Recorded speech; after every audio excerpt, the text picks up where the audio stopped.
is up, everybody? Welcome to the Wingin It podcast. Jack, how you doing, man? Man, I'm good. Just watching Andre and Shadow do their thing because I don't have the patience nor the time on Twitter to deal with idiots. I just I'm too blessed to stress, brother. I can't do it. I can't. Right. Andre, man, how you doing, dude? I mean, look, Jack just told you. He just told you. Look, I've been dealing with illiteracy because people can't understand Goodness. for some reason people can't understand if I bring an idea to you to get funding, I brought the idea to you. Thank you. And if you fund it, you are part of the work. Thank you. Versus you came to me with a commission and I performed the commission. Yeah. What? Makes sense. You know what? Why don't we just go on and talk about it? So, Dust Bloods. I was not a part of the number one. I'm gonna be full disclosure. I don't like games like that, so I wasn't even trying to be a part of the network test or nothing like that. So, were y'all able to get in? Yep. Yeah. Okay. Yeah. So, Jack, I'll start with you. What are your thoughts on it? So I'll start with a disclaimer first and foremost. Elden Ring got me like this too. So I'm a little, on the fence solely because when I saw Elden Ring, saw the gameplay, I tried it out a little bit. I was like, oh man, this is actually something that might be up my alley. And then it wasn't. So playing the Dust Bloods beta testing, whatever you want to call it, to me, it felt smooth like Sekiro. I loved like what you call them, the blood rings is what they're called, like the different characters. So of course they start you off with the first one that has like the pistol and the sword, which I think is an interesting combination. One thing I was surprised by were a lot of the button inputs. I didn't think going into that I was going to have to remember so much up front, but after a while, of course, you get used to it. Because I mean, it starts off with the standard attacks of like R and ZR, but then you can like hold L and press ZR to do like a howl at the time they're attacking, but then also L to block, and then you can then like hold it for other things. It's there, so you got to figure it out. But once you figure it out, it's good to go. My first fight. And I don't know if this is a first fight that you have to do because I think this is in the tutorial area when the dude that comes in like the Amish onesie pops up with the skull. Dang, okay.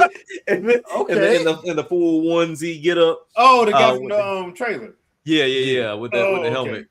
Like you get into that battle. And at first I'm like, okay, this is just like a trailer where they're just gonna talk, but he just kept walking up to me. I'm like, why are you approaching me?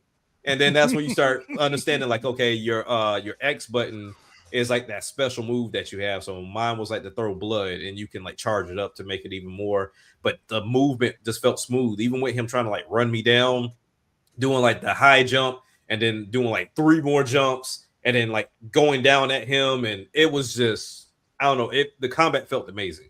I never got to like the final fight. After you go about, kind of collecting everything and trying to make it to that final battle, similar to how Kirby Air Riders is, or either like Smash Run was, to where you kind of collect up as much as possible, level up, and then if you have enough, what is it, Andre? What is it you collect to get to the final fight? Oh, the name is escaping me. I know what you're talking about, though. Yeah, you're talking about the those orb things that you get. And yeah. Where you stop at the little. I can't remember the name of them. I'm forgetting because there you go, virtue. Virtue. So when you collect enough virtue, then it's a matter of like, I think 3 people can make it at the end, and y'all just duke it out right there at the end.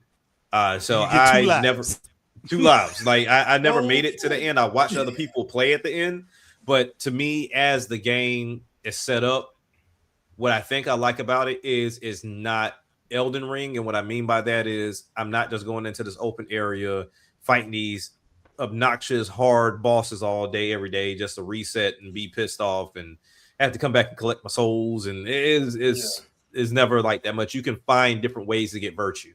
Like there's like you can even go to the point of teaming up with other people if you want to, or you can just kill them. Like it just all depends on how you want to actually strategize, how you actually try to make it to the end to actually do that final bout. But I think it was clean. Of course, the first day didn't happen solely because of issues. So I played a little bit on Saturday. I didn't get to play a lot on Saturday, and I didn't get a chance to play it today because we went to church. But other than that, man, I'll hold off on it whenever it does come out. I'm not doing the full price jump out the window, but I will eventually pick it up, and hopefully it has legs and it'll still be alive by the time I choose to pick it up when it comes to online. But Okay. I enjoy myself for what I did play. Okay. All right, Andre. What about you? I mean, I'm pretty much in the same line as Jack. It was fun. Yeah. I was expecting it to be slow, slog, Mm-hmm. because I'm used to playing Souls games. I don't play them. I'm not the biggest fan of them, but I expected it to be slow pace. But Mm-hmm. once you get the controls down, it is easy to cross a map so fast Yeah. that you don't expect that you're doing it. I remember looking at the map. I was in one corner. I was like, okay, I got to go here. I didn't overshot it I was like, okay, it's gonna take me a while to get there. Looking at the size of the map, I bypassed it. It was like, oh, okay. Mm-hmm. Then I learned about putting the markers down so I could actually tell where I was going. But the game it's not what you would think it is. Correct. Yeah. It's Souls game coded, but it's definitely not a Souls game when you play it and how it feels. Okay. It feels so much better than being slow and stuck, moving Mm-hmm. barely around. I mean, yeah, in Souls games you do speed up once you level up and all that, but your characters have a lot of movement options.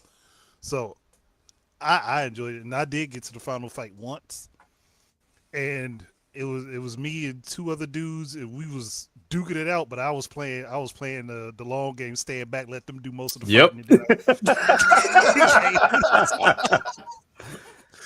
I think I waited for one dude to come at me. I moved out of the way. He hit the other guy. Then I knocked him off the tower, and I was like, "Yeah, this is fun. This is a lot of fun." Yeah. Okay. So, plus, you Mm-hmm. can get the helpers. You can get. I think they. I can't remember. I think they're called souls or something. They're not souls. Spirits. No, spirits. Yeah. You can get.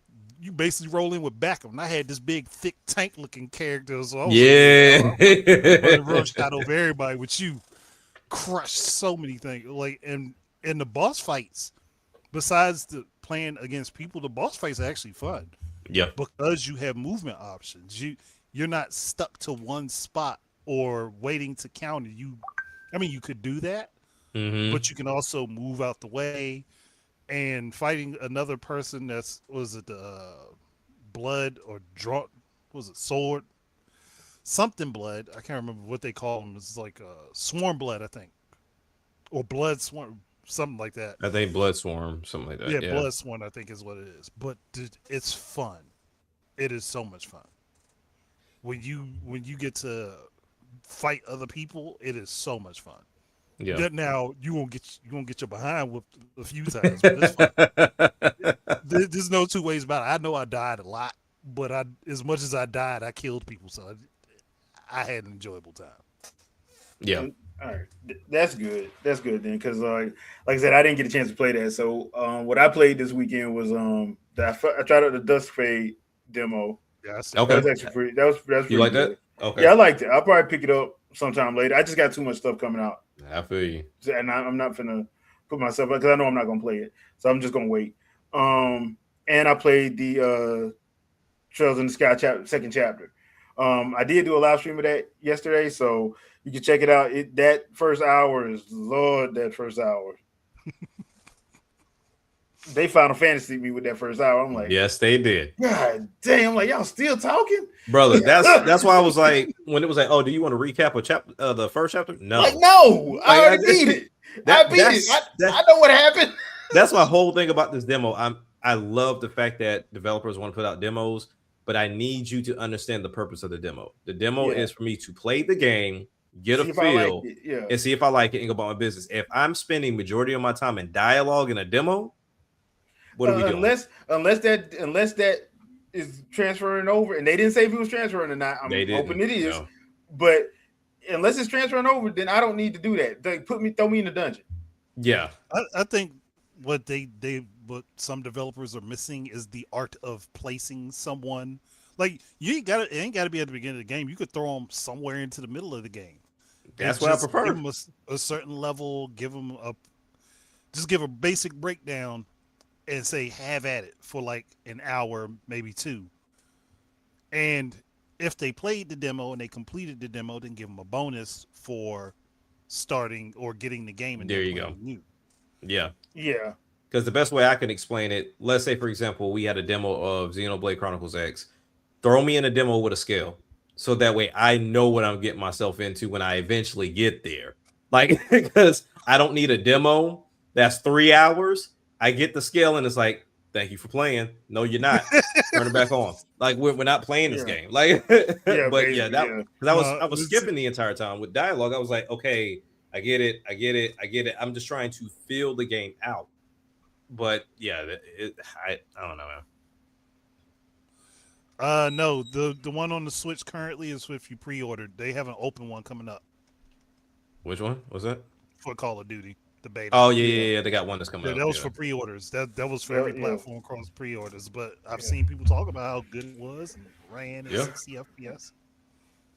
So I'm 60 saying, FPS. Yeah, but the Call of Duty one has got that's another That- thing. So I'm on the Sega newsletter chain, and so y'all know how like the new Crazy Taxi, all the videos don't have Nintendo on it at all. No. no. Mm. Every newsletter I get, Nintendo Switch 2 right at the bottom. I'm like, Mhm. Yeah, well, y'all just put the damn. What are we doing? they look. Mhm. Look, I'm on that same mailing list, and I was like, why is they keep hitting me up to sign up for the test setup, and I was like, I already signed up. Why are you asking me Yeah. to sign Yeah. up? for Like something I don't signed need. up for? Oh, the reason why they still send me stuff because I was on that Sonic, the one for Sonic and Sonic Yeah, I was Generations. too. That's why I was. That's why I keep getting it. But I'm like, why don't y'all just put it on the videos and everything else? Like, and that's the other thing I don't get. So I was laughing when um uh the Sony fan base got mad that Dust Bloods ain't on there. I'm like, bruh, it's just the same thing that happened with Bayonetta. Mhm. Y'all can't get mad if you want to be mad, you need to be mad at the company you support because they ain't paying for it. No. Mm-mm. So it goes to the company that pays for it. Especially if you got the developer coming out saying, "Look, we knew who we needed to go to Yeah. because it's not like When we they knew say that." It's that, like when this is they the Yeah. only company that's gonna let us experiment with it. yeah, when they say stuff like that, that basically means either one or two things. Either the Sony and Microsoft fan base did not buy this game or Right. previous iterations, and we caught hell for it, Mm-hmm. or B, Nintendo said they'll let us have fun with it. Or even They'll let us play see the around with last time we dealt with the previous previous People, consoles, we didn't enjoy yeah, that situation. So I mean, Yeah. either or is one of those things to where he felt comfortable enough to say, you know what, Nintendo, can you help us out with this? Not to mention they help with the game, not just yeah, money, but they help with the yeah, game too. And yeah, that I mean, it worked out, and it seems like this might be. Granted, we thought we were going to get it in the first year of yeah, the console, but hey, it all worked out for a reason. Hey, yeah. look, Everything works out. I'm better for a later game coming out being Oh good yeah, than it be rushed and bad. for Yeah. sure, 100%. Because you got other Oh, stuff to play. This idea that we don't have enough to play is preposterous to me. It's nuts. Like if you saying that, I'm like, I can't take you seriously. Yeah. oh yeah, okay, J Biggs, I got it wrong. Then Switch 2 beta was for content creators. Man, fuck y'all. Yeah. Like, I mean, why do that? Why do that? Why separate the people playing on the Switch? you 2? shouldn't Like, do that. You really shouldn't do that. because I think I know why. I think I know why because it's gonna have mouse control. It's gonna have all this other stuff, and the other people ain't gonna have it. But I'm like, and that's not. the game's gonna be crossplay It's gonna though. be from what I saw. cross-platform. Yeah. So Yeah. it doesn't make a difference. And guess what's gonna happen? A lot of y'all really go. A lot of these Switch 2 they players gonna be gonna be so They're gonna mad. tear them up. Look, Eat them as alive. much as people want, most people think I'm joking. You're gonna see Switch 2 and PC at the top of the list. Yep. Mhm. Switch 2 and PC Y'all gonna gonna be at the find- top. Y'all hate it. Y'all gonna find out real quick that twist stick ain't what what you think it is. That's why I Now, was like, If I was Nintendo ever excited brings back, oh, I don't have that it. we remote just to say, hey, here's a remote wireless nunchuck? one for the Switch. Yeah, bruh. Because come on, look, Wii Virtual, Bruh. the Wii U Wii Classics. Come on, that's gotta happen at some Dude, because the only thing I want is that the conduit 1 and 2. Yeah. Yeah, That game went hard, boy. I actually want them to do the remastered version and put it out on the Switch and Switch 2. They should have been done that. They should have been Yeah. done, yeah, because J it's Biggs, theirs. J Biggs, that was interesting too, because I know it's the same thing. The content creators that got access to it, they were like, we play Call of Duty, but we're not big Call of Duty players. So they So felt like why? it was content creators in there with professionals. So like they knew they were outmatched immediately. But one thing I will say for one of the content creators, I forget his name, he was saying that like, yeah, he was a big player on Call of Duty for Wii U, but he was like, he feels like the reason why only the content creators got it, because he said it felt like it came in hot, because they got a lot of that, like the code and everything, super late. So it might be a situation to where they don't feel comfortable sending it out to everybody right now, at least for the Switch 2 version. It was a last minute decision. Yeah, it probably Well, wasn't that something they could were be going the to do. case. That could be the case because of what version of DLSS they're using for upscale too. Well, Yeah. here's the problem that I have with that. Like, y'all knew y'all was putting this out years ago, so come on, bro. You gonna Don't tell mean me that y'all? demo was coming. Doesn't No, mean that but beta, because we do that a lot, where everybody and their mama get a demo or a beta, and Switch don't get it, and they just like, Which hey, is figure out what the game play like on day one. I'm like, okay, which is all right. stupid to do. It's so stupid to do because as you are seeing, people are buying third party games on this platform. So I'm at you the would top of think the list. you would think you'd want to put your foot forward to say, hey, look, you can play the game before you buy it, so you can see Yeah. if you like it. Yeah. Because you're gonna run into that situation where people gonna get the game, somebody not gonna like it, and they're gonna return it. Yep. Especially when you talk about Call of Duty's been gone for what, 13 years from Yeah. Nintendo. So Since this what, is the Black way Ops? you usher it in. I think they Oh said no, what, since Ghost. Ghost. It's It just was Ghost, yeah, Ghost. So you usher it in like, hey, we've been going for 13. And then they named the studio that actually ported it over. But it was like, hey, you go full-fledged into this. I love the fact that they have mouse mode. Like you said, maybe simply for this beta, they're only using a light version of DLSS, because I know I saw some confusion between FSR and DLSS. But maybe it looks a little bit different whenever launch comes, because I think a lot of people complain about the graininess of it on multiplayer, and then how it was like it stayed at 60 most of the time, but it would drop a lot in heavy situations.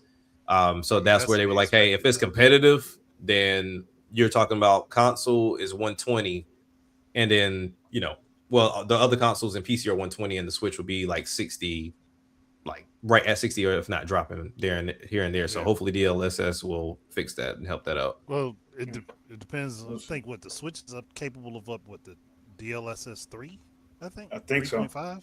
I think I don't know. I gotta look it up, but I But think either that's about way, right. either way, the development team that worked on it could potentially improve it along the way and make it Yeah. look better. Oh, for sure. So that's the good thing to come out. Keep of that. updating it. The Yeah. fact that they got it comparable from jump is amazing. Mm-hmm. So Yep. I'm not even going front on that end. Now Can't knock them. for that note, Activision better start actually putting the same content across the board. Don't need another Wii U situation where, oh well, they don't deserve to have it. Why gimp the game? Yeah, why can't Why we gimp do the it? game? Yeah, Send Give out the everybody dime. the same thing. like That's how don't don't yeah that's don't how do you make that. your money across the board. Yeah. Because the second people find out the Switch 2 version ain't getting some DLC, that game is dead in the water. That's it. Yeah.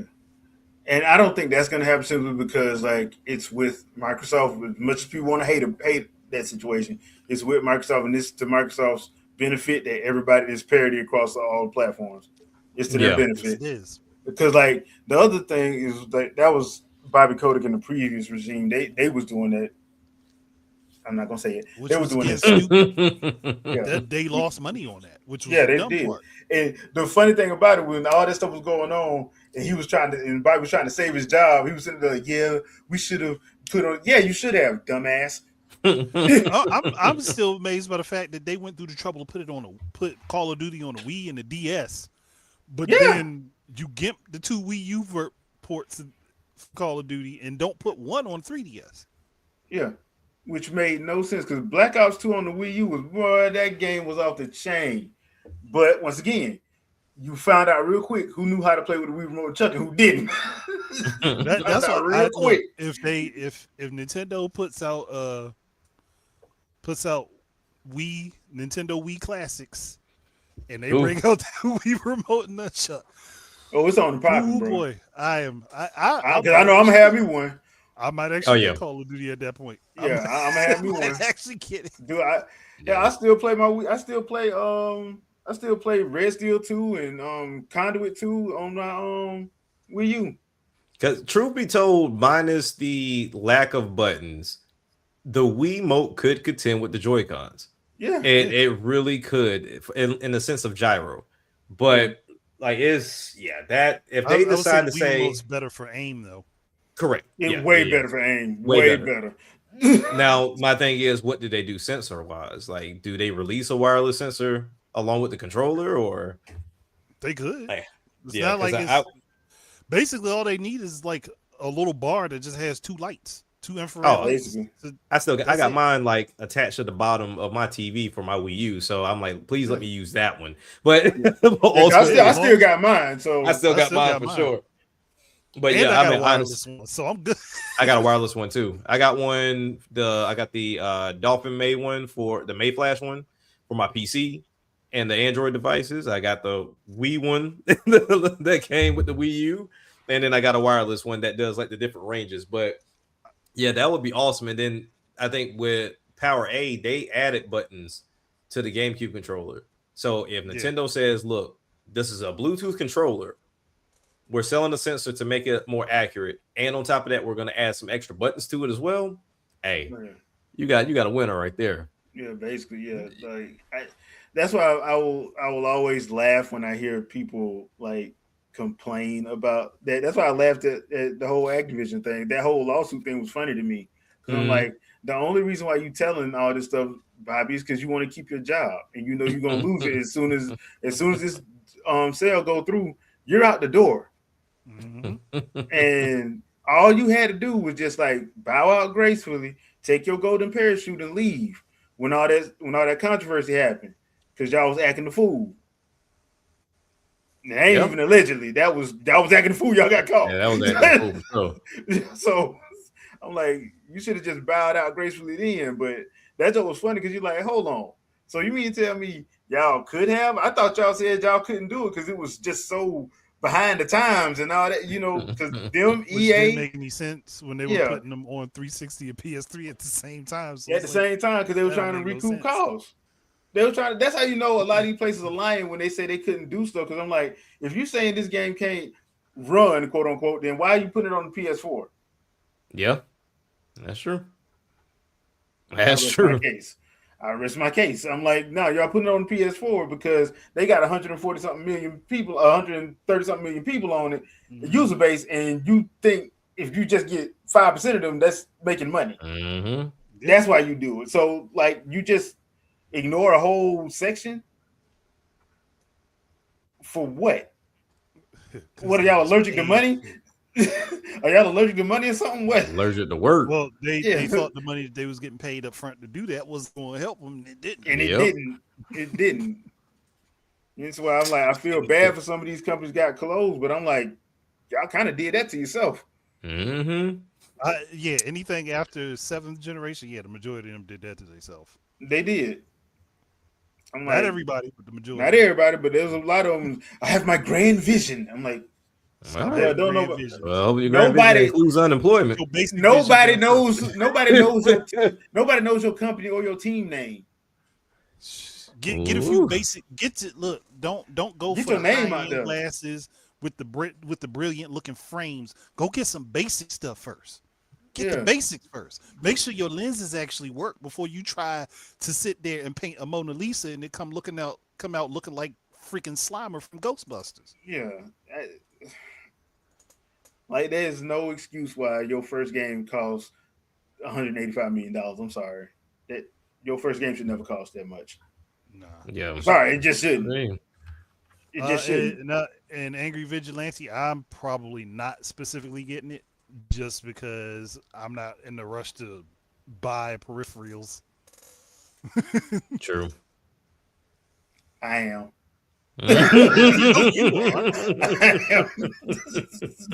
You have an affliction when it I comes have to an Yes, he Zelda. affliction. does. When it comes to Zelda, I have an affliction. It- So, I mean, all right. if I might, but I'm just saying at this point in time, I'm doubting I will. Yeah. And if I do get it, it's not going to be while it's at full price. I'm probably going to catch it later when they On drop the the sale. price or somebody Yeah. has it on sale or something. Yo, All right. So, how y'all feeling about Elden Ring Tarnished Edition? Because I thought if you would have asked me this last year when everybody was losing their mind off that first trailer, you would think that this game was never going to get fixed, and they was putting it out the next month. But now that they've done their little developer thing and they did that 1 minute video where they was trying to show people how the story to the game, what y'all think so far? What y'all think about the Tarnished Edition? look, Not looking so tarnished. it really doesn't. Like for it to, and then for them to claim like straight up is running 60. Yeah. So I mean now it's smooth because for the people that did play it before, it was like, hey, it's running pretty bad, it's dropping frames, doesn't look that great. And for them to take this time to clean it up, it kind of begs the question of one, why did you feel like it was coming out last year? Yeah, because they never When said when it was coming out. They no, just had the demo on the floor, and even on the demo, because the people that did record the little things, it yeah, had alpha footage on there. yeah, It had yeah. alpha, so I'm like, hmm why are you counting frames in the alpha? You shouldn't. Okay, You know how people get; they got to get their story out first. yeah, But even with that, like we from software, they're to me they're kind of like jank on their optimization sometimes. So Mhm. it to me is just always to be expected. I put them in the same category as Bethesda. Ah, Uh, but but all in all, for you to be able to take this game, get it to where it needs to be, and then also put a date on top of it, I think is the best situation you can ever think of. It kind of reminds me of No Man's Sky, right? Like, yeah, that game was not at all what they advertised it to be. Lied up and down, even to the point to where, what, a week or so out, they had GameStop taping the box up to cover up certain yeah, things that wasn't in the game. Oh man. So yeah, it's like, but for anybody that didn't know that, you look at the game now, it's beloved. They're still putting content out. It looks great. It runs great on every device that is on. It even has a VR version for it.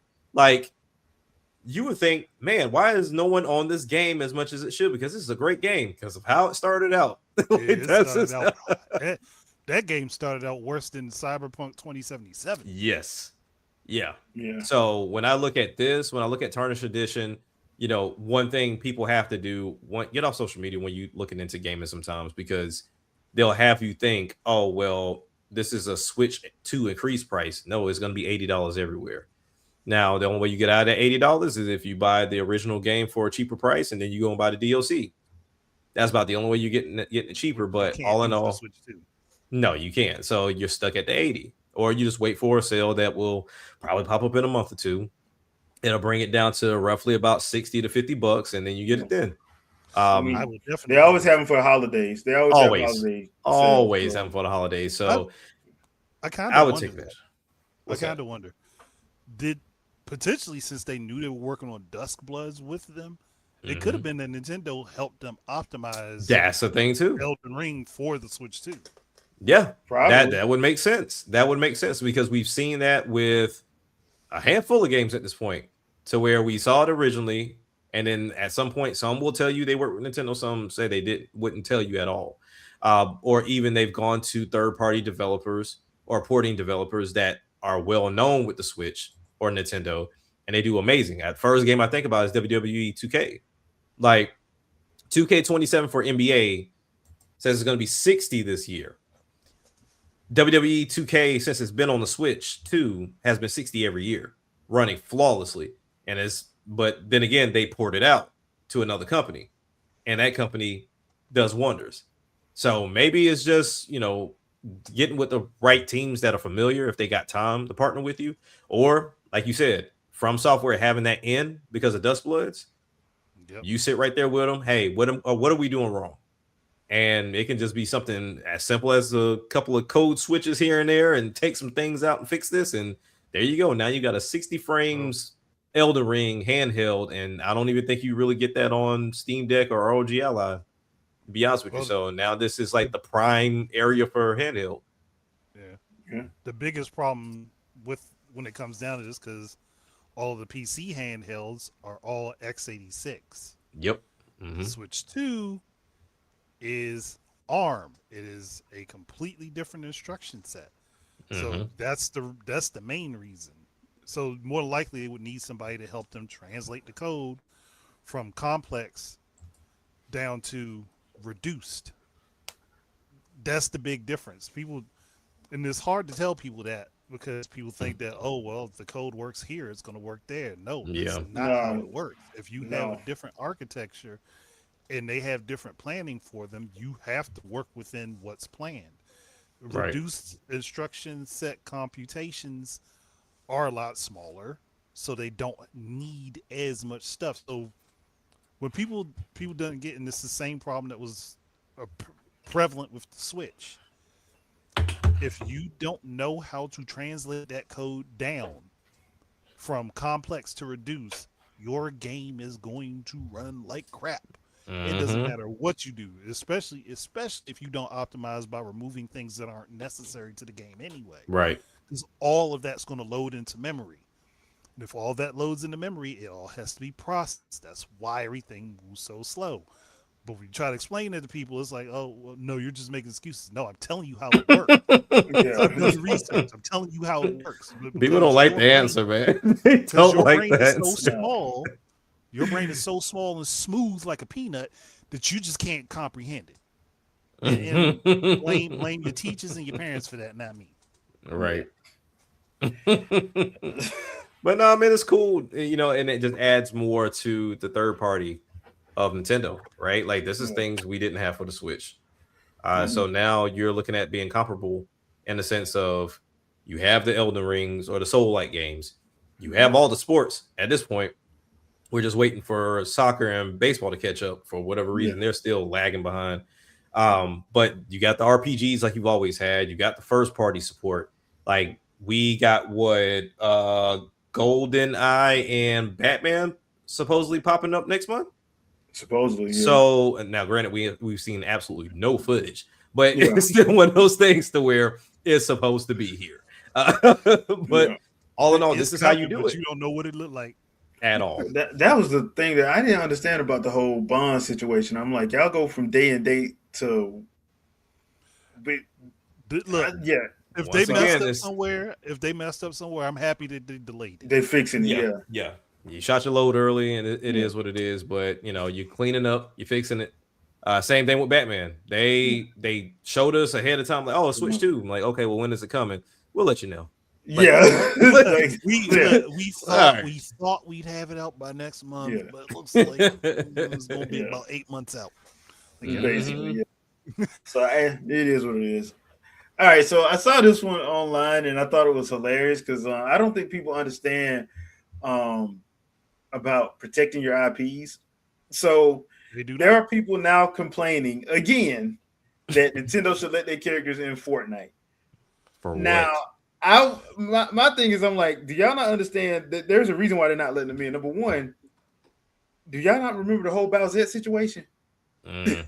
If you think modders ain't finna act the fool, if Samus, Zelda is in there, if you think they're not finna act the fool, Oh yeah. you think I they mean, ain't there's gonna act the already people fool? doing it on the PC version of Fortnite anyway. Yep. Yeah, Mhm. if you think they're not gonna act the fool if Ganondorf is in there, come on, man. Nintendo has to protect it. They have to protect their stuff. And Those characters, because people forget Nintendo isn't a conglomerate. No. They're a game company.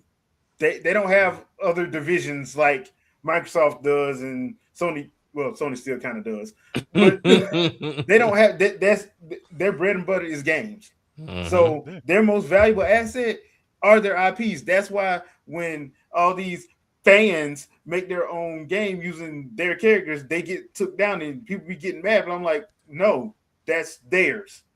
and it, That ain't Mhm. it is yours. the one statement I want to make with that. It's not even always that they take down fan projects. It's that they take down fan projects that interfere with what they're putting out. Yeah. So Correct. if your fan project is unfortunately timed at the same time as what they're actually working on, of course they're going to take you down That's just because bad luck. you are working against their profits. Yeah. Any company is going to do that. Well, Sega is famous for it, but everybody forgets Sega does it. no, you want to know who Sony famous does for? it. People Yeah, forget that Sony does it. yeah, because Sony's the one that Sony. You think Nintendo ruthless? Sony tried to make it So, illegal to buy used games in Japan. Sony, I dare you, to use something with Sony music artists in it. I Yep. dare you. I dare you. See how fast your Oh, whole that take channel it get down taken real down. quick. So Yeah, yeah, I that's gonna be think a long the bad thing conversation. is one of my videos recently I was posting. I didn't realize I had a Sony song in it, and That's the because problem. I was gonna upload it beforehand, and I had uploaded it and it was scheduled out, and I realized that I was like, nah, I deleted that, went in, took that song out, replaced it, and put it back on. bro, Like, I ain't doing I that. will never forget. I was doing a movie review and looked at the trailer, and 15 seconds of the trailer had a song by a Sony music artist in it. They took my whole video down. Yep. And I couldn't get it. I went to YouTube like, hey, you hear me talking over the trailer? What is going on? And they were like, hey, Sony copyright strike because that's their artist. Which is They technically not even the way that's supposed to be done, because that does No. fall under fair use since it is Yep. transformative and not just. It's not like But you they just ain't took want to the hear that trailer shit. and played Yeah, the trailer. It they ain't want was to hear that. something was Yep. added About to to say. this. I'm discussing this, and this is Yeah. used as a backdrop. Yeah. Ask Yeah. VG. We did a song together, a Miles Morales song. He entered like a dialogue. It was maybe about 10-second dialogue. Stripped the whole middle portion of the song. Yep. Like I had to pull the whole dialogue. So now the Yeah. song just sounds weird because it's just empty space in between because we couldn't use it. They Yeah. pulled it immediately. I mean, Warner Bros. Did the same thing when we did that year the Game Awards had, and they was that Matrix Resurrection, and Keanu was there. They Mhm. took the. I had to fight them on that. I'm like, dude, we're doing a live reaction to your show that you said I could do, Jeff. Got permission for it. I got permission from you, Jeff. So Jeff was like, "You didn't grease my pockets, brother." yeah, I guess it's my name And is Kojima. I no, couldn't. no, technically that ain't true. His pockets were greased because we were streaming it based upon his rules. So he Yeah. got paid for it either way. Couldn't put a face to a name. I had to go. I went back and forth with YouTube for like 2 days about that. I'm like, dude, it's a live reaction. What do you want me to do? They don't care. And then no, but they gave it. They let it go back live. I'm like, bro, like, did you shut down everybody?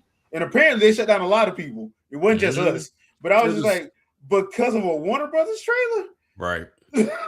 like I didn't tell them to do that at a video game awards. So yeah, like Nintendo ain't the worst one, and they ain't even the most ruthless. No, But not for real. For some reason, people be getting mad at them when they do it. But I'm like, dude, you have to protect your IPs. You have to. Well, you know how that goes, right? Because if you really stop and think about it, like everybody in the chat, think about what games people look to emulate the most. It's not Sony and Microsoft's games. Mm-mm. It's Nintendo's games. Like most people have Xbox and PlayStation for one reason or another, and then they usually leave Nintendo alone solely because one, they're for whatever reason embarrassed about having a Nintendo console still to this day.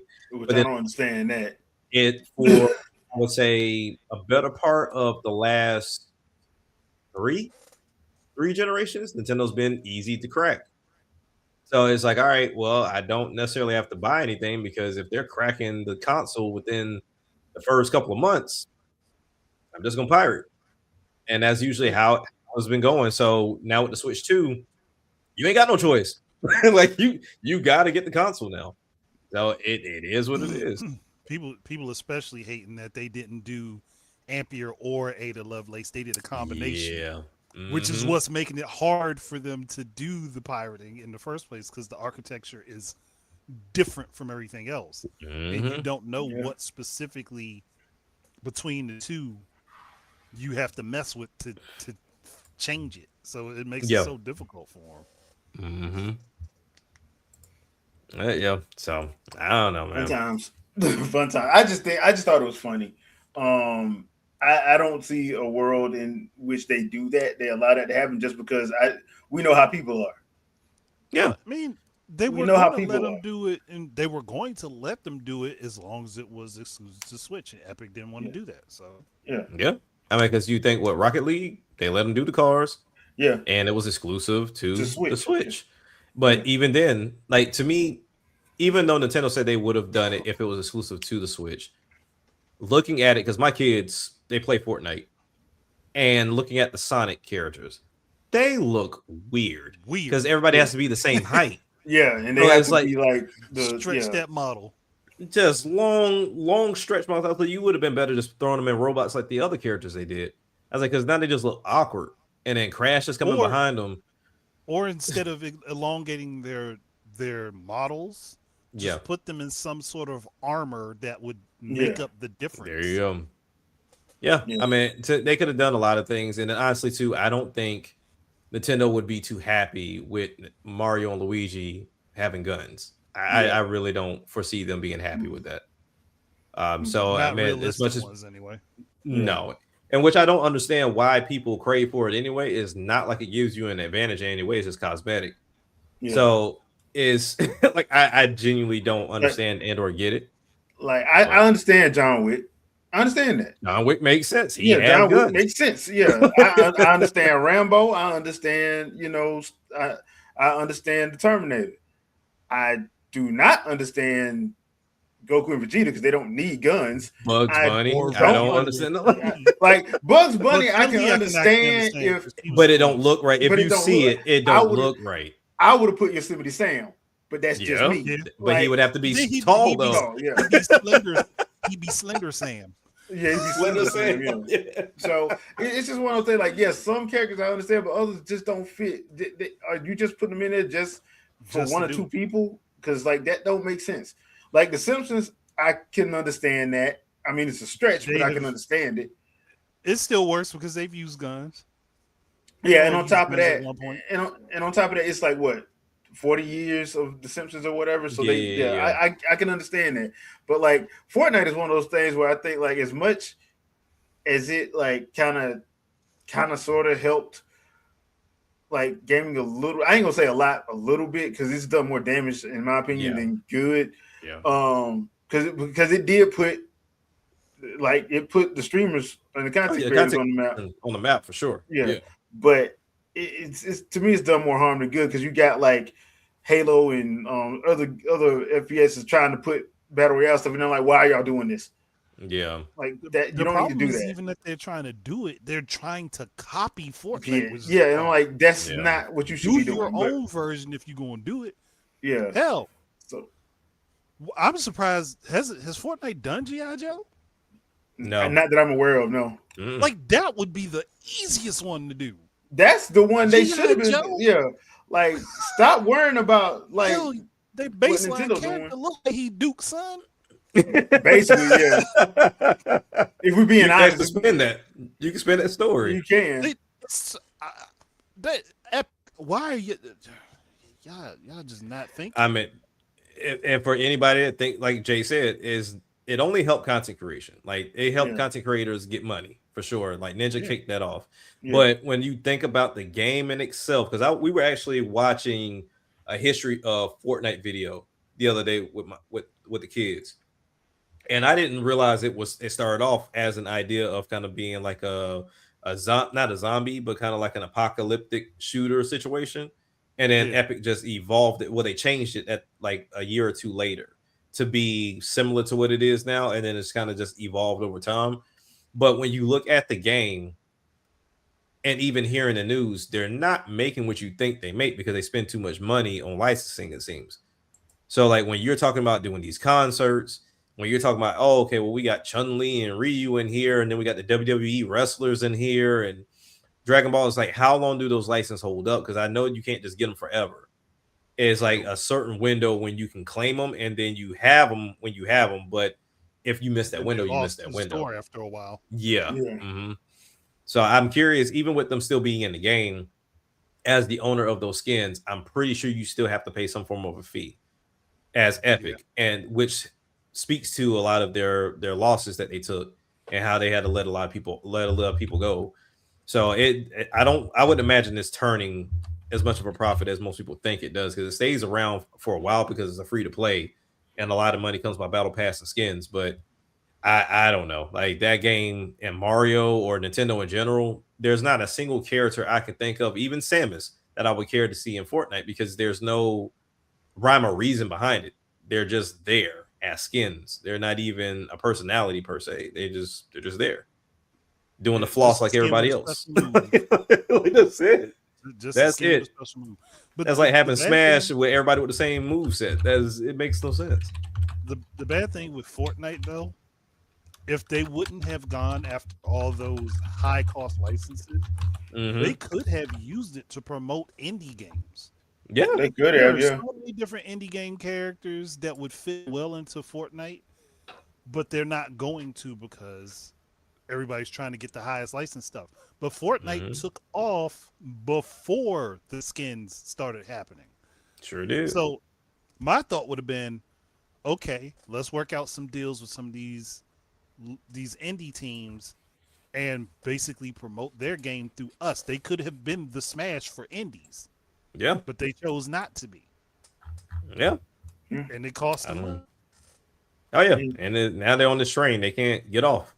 They can't get off this floating bus. They have to keep riding. Can't, yeah. They lock themselves in this cycle. And the second this cycle breaks, that game is dead. Oh, yeah. It's a wrap, because they could have utilized this time to continue to building the lore and the characters for that game in particular. Similar to the issues that we're hearing about now with Kingdom Hearts, right? Because where now people are kind of pissed that we're not seeing any Final Fantasy characters, but as they've kind of stated, they kind of want to have Kingdom Hearts be its own thing without Final Fantasy. It's like Final Fantasy was supposed to be like the assist man. Yeah, but they shouldn't have never. They should have never done it. Yeah, they started off, and to be fair, that second game was fire. That second game was still the best one. It's still the best one in the series. You started off the series linked to Final Fantasy, and then made Final Fantasy integral to parts of the story. Yeah, and then you just wipe them Dropped out. them. Yeah, like a bad habit. Like, okay, well, my Kingdom Hearts 2. This is what game? This is Marvel vs. Capcom Infinite. Yeah, basically what it is. Let out the X-Men in this. We're not gonna have no mutants in it. We're not gonna have the X-Men in it because nobody knows who they are. I'm like, what? Like, who the hell said who that? are you? Yeah. Nobody knows it. Your whole series started with the X-Men. So how are you gonna say that? And and the thing that makes it funny to me is, like, you have people. Look, I am a comic book reader, so I think it's funny to me that you have people who only watch like the MCU. They don't even watch cartoons. They only watch the MCU, and they really do think like the Avengers and all, like the X-Men would get washed. I'm like, no, they wouldn't. They would not. No, they would not. like, yeah, I know y'all happy and hyped for Doom. Doom is not touching Storm if she gets pissed. No, Isn't Phoenix like a celestial or something? Yes, like he's getting incinerated. So I'm like, bro. Her last power up was with Eternity. She became the Eternal Storm temporarily. And she's still powerful as all hell. Yeah, but she still has remnants of the still has power. She still has power from that, and on top of that, she's great with hand to hand. I don't know. Yeah, so I'm like, bro, look, she has been trained by super soldiers, by Wolverine. She what? T'Challa trained her. T'Challa he trained her. He said he trained her. He trained her. Okay. Several different ways, but we ain't going there. But T'Challa even gave her that. She has her own Wakandan armor set for when she loses her powers. I was saying, as far as I remember, it enhances the heck out of her powers. And if she loses her powers, like, you still screwed. Look, I'm sorry. I'd rather fight her with her powers because I know than without. Because without it, she gonna beat the hell out of you. So I've always found that funny to me, just because I'm like, y'all have no idea. But then again, if you're only watching the Fox stuff, the Fox movies, you think they weak as hell. You think they weak as hell. I'm like, they're not. especially what they did to Apocalypse. That was the funny Ivan, thing about the Fox not movies, Apocalypse. though. They humanized them too much. I think the Fox movies did. What, Apocalypse? Well, just X-Men in general. They kind of made them. They tried to make them seem weaker than they are. Yeah. They tried to lower their power down to make it more realistic, which was not the way it should have been done. Nah. There's a reason why they created Prime Sentinels and Nimrod. they were getting mollywopped. Even the low level mutants got something that could take out a Sentinel. Yeah. So but that's because, and then on top of that, they made everybody weak, but made Wolverine strong as hell for some reason. I mean, I get it. Wolverine is the most popular. Yeah, and he's the most popular. So he's strong. He is not the strongest. No. He is nowhere near the strongest mutant. No. And anybody with power over electromagnets could basically screw him up. Yeah. Yeah. I think Wolverine is just extremely lucky because he was so popular. So he was just in a scenario where they just made him have luck on his side, kind of. Yeah. In the words of Deadpool, why does he get to get on every team and I don't? That man on everybody. Well, Wade, it might just be because you're a psychopath that doesn't know limits. Yeah. I will say this: the funniest thing I ever read in a Deadpool comic was when he stopped. He was in the middle of a fight, stopped the fight to call the Marvel editor-in-chief and ask him why he only gets to be in 2 books and Wolverine gets to be in 9. That is still the most hilarious thing I have ever read. He stopped the fight in the middle of a fight. Stopped and said, "Hold on one second, I gotta make a phone call." Calls to chief. I'm like, bro. It's still awareness for me. Yeah. You gotta love Deadpool. But that's the thing that makes Deadpool. So like when they did that thing with him without his mouth and that one. Oh yeah. You can't call that's Baraka from Mortal Kombat with his lips sealed. He was supposed to parody Deathstroke, right? Wasn't that the original intent? The original Deadpool was not a comedian. He was an assassin. Yeah. It was basically like this. You had Captain America come out, then Deathstroke came out, then Deadpool came out after Deathstroke. But because Deadpool was too much like Deathstroke, at some point they just said, we just gonna do whatever with him and make it funny. Well, because he wasn't even popular. He didn't become popular. Not popular at all. He didn't become popular until like 97, 98 when he basically started doing Looney Tunes style attacks on everybody. And started breaking the fourth wall. I had the comics when he was when he wasn't like serious. Yeah, he was vicious. I'm sorry, the fights that he had with Wolverine back then, it was vicious. Oh no, the fight with Cable. The fight with Cable. But his character didn't get popular because everybody's just like, that's just Deathstroke. Nobody really wanted to pay attention to him. Yeah, and they finally started paying attention to him. I want to say around either 97 or 98 when they did that rebrand and he came out breaking the fourth wall and basically doing Acme style like attacks on people where he's like basically dropping grand pianos on people. I thought that was hilarious. But that's good though because it makes the studio creative as far as like the type of art and stuff that they would use for stuff like that I thought that was cool anyway. I think after that, didn't he have a run where like almost every one of his comics was in a different art style? Yep. Yeah. Yep. That was cool too. It was the same series, but all of the comics were different art styles. Because and then like if it was like if it was like a manga art style, he would be in anime that week or that month or whatever, which was also hilarious because he do stuff that didn't make no sense.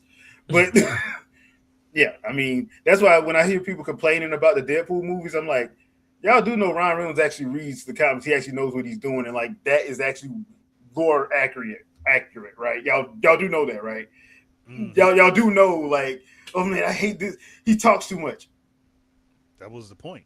He's the merc with. I was wondering where he was a fan to begin with, or he became a fan because he was trying to get into character. No, he didn't know about him until they did Blade Trinity, and I forgot who he said gave him the comic book. He was like, "This is funny," and he was reading the Joe Kelly run. Yeah, and he was like, "This is actually." It's kind of like what happened when Sam Jackson walked into that comic book shop and saw the Ultimate Nick Fury. Like, this is me. Somebody call Mark. You about to sue? He's like, this is me. That would be crazy if that was after X-Men Origins, though. That'd be wild. But yeah. I don't. But then, like, he gets the character in Origins, and then like they did. Yeah, it was just serious. Yeah. No, the beginning they did it right in the beginning.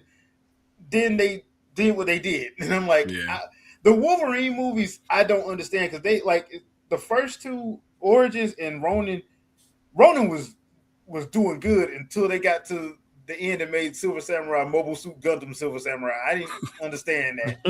I'm like, y'all had the guy Harada in the movie. He was played by William Lee. Let him be who he's supposed to be. Why did y'all make this big Gundam suit? Which is something Silver Samurai would not never do anyway. Yeah, like what in the but they be good. They thought that they went with the idea, oh well, it's Japanese anime likes big robots. Let's throw it in there. No. So no, like that movie was awesome for an hour and 35 minutes. That last 10 minutes, I'm waiting for Hiro Yui and Duo Maxwell to show up. I'm waiting for Hiro Yui and Duo Maxwell to show up. But I digress. So, sorry for that little side split, everybody. But it was fun. So, like, the last thing I want to talk about is 2KXO. So, Riot Games has released that it is shutting down in December. Now, that's their free-to-play game based on the League of Legends series. So, here's my thing. What could they have done differently? All right, I got a couple of reasons. One, not make it free-to-play. Sell a game so you can actually get your money in. Two, you probably shouldn't have focused on the FGC. The reason why I say that is because that's a small pool of people. It's not this gigantic, massive community of people. It's a small pool of people that you try to go after that you're not going to survive like that. Especially on that free-to-play model, you're not going to survive like that. You have to have that balance of casual people to come in and boost your sales. The other thing, too, is you left an entire group out of a free-to-play game. Yep. You left the Nintendo crowd out. Oh, well, that was stupid. I didn't know that. Yeah, it wasn't on. That's dumb. You left them out. Like, that was stupid. So... you were doomed when you did that because, like, no matter how you feel about the Switch, that's 150 million doggone people right there. Dude. Yeah, like at least somebody that would just go and download just for the heck of it. Yeah, because like, dude, I like some of that stuff, dude. I love Ruin King, the Convergence. I love those games. Those games are actually good. So, because I was saying that's what Overwatch should have did. They should have did like that. Let some indie studios take some of their characters and make games out of them. But you have a free-to-play game and you leave 150 million people out? You leave them out. And you wonder why it failed? I could have told you were going to fail off that. Like, once again, this ain't an exclusivity thing where it's only on Sony. Now, it's on Sony, Microsoft, and PC, but you left 150 million people out. That doesn't make sense. From a business standpoint, that's stupid. So, yeah, that was a miscalculation. In the words of Vegeta, would you like me to tell you where you miscalculated? So, like, that's where you miscalculated. Like, bruh, you can't focus on. And I thought everybody saw what happened with Street Fighter V. Capcom doing that, focusing on FGC, and that blew up in their face in real time. Yeah, it did. And that's Street Fighter. That's Street Fighter. Street Fighter is known to be at Evo and all them other places, and they had to deal with that. And you didn't see that. Didn't think about it. So not think about it. That's what I think they should have did differently. One, you don't skip over 150 million people. Two, make a game, like make a complete game. Like even Killer Instinct, when they did what they did, they still sold the game. Yeah, so people could buy the game. You should have did Free to that. play was just basically get you to give you a taste of the game. Yeah. But if you really wanted the experience of the game, you had to pay for it. Yeah, you could pay for the full, release and have because look, it's League of Legends. A lot of people don't know the lore about these characters. There's a lot of lore to a lot of these characters. Like Ruin King did some of it, Convergence did some of it. You had to watch some of that Arcane to do one story of it. Like that's why I know. That's the only reason why I know some of these characters from Arcane. Yeah, like and that's only one portion of that's one specific story. That ain't even the whole thing, the whole gamut. It's a lot. So the game itself has a vast amount of lore to it. I like the character designs, but I am not into playing that game.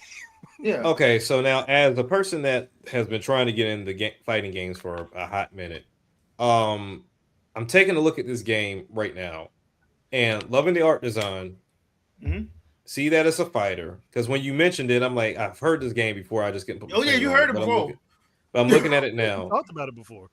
And so to your point, the first point is, yeah, I agree. Free to play fighting games almost never work. Like never work. I've seen tons of them pop up on the eShop or any store, and they just kind of show up and they die. Content creators can't even get these things to stand up. Yep. So especially if they quit them, I think that's the biggest issue. But when I look at fighting games in general, right? I know there are a few creators that I'm familiar with, like Maximilian Dude, that tend to popularize the fighting scene, and then I know some of the competitors like Sonic Fox that show up at a lot of these competitions, and they tend to know how to jump into these games fairly quick and pick up the mechanics and start to master them. But one thing I can't wrap my head around with fighting games, and at least the success of them, if you are not an OG, what are you doing different in these fighting games to be able to survive? Because I think, not saying that they're not good games, but Tekken, Mortal Kombat, Killer Instinct, Street Fighter are like the four that pop up in my head that regardless of what they drop, people are going to pay attention because they've been around long enough. Yep. And so they came at the right time when we still had arcades to where people were genuinely like, all right, I'll fool with this. Now you have the fighter games where they don't have that luxury to pop up at an arcade. They now have to kind of pop up at these gaming events or these tournaments to try to get some notoriety. Let them play it, try to bring some attention to it. But at the same time, I put it in the same category as like shooters, like whether you're talking about Call of Duty or Halo, whomever. They usually don't have campaigns to even entice the single player crowd that wants to come in and try to get into a fighter or have that level of entry to where I'm like, okay, I can get into the game, understand it, not necessarily master it, but get good enough to where I can really do what I need to do without feeling like I'm cheating the game by doing like these different controllers where I press one button to do a 55 hit combo. I'm exaggerating, but like you're pressing one button to do a combo. And then that in itself, you get shunned because you don't want to go online because the ones that really learn it kind of like, we don't want to deal with you because you're now using modern controls. And so there's like that, there's no staying power for it really. It's like almost if the hardcore fighters don't like you, then you're done. So it's like, who can make that game that can kind of cater to one or the other? Do you stay with the noob crowd or do you go with the hardcore crowd, and which one is going to keep you alive longer? And I don't know if this game did that. From what I'm looking at, just from videos alone, a lot of the hardcore crowd said they dropped it immediately.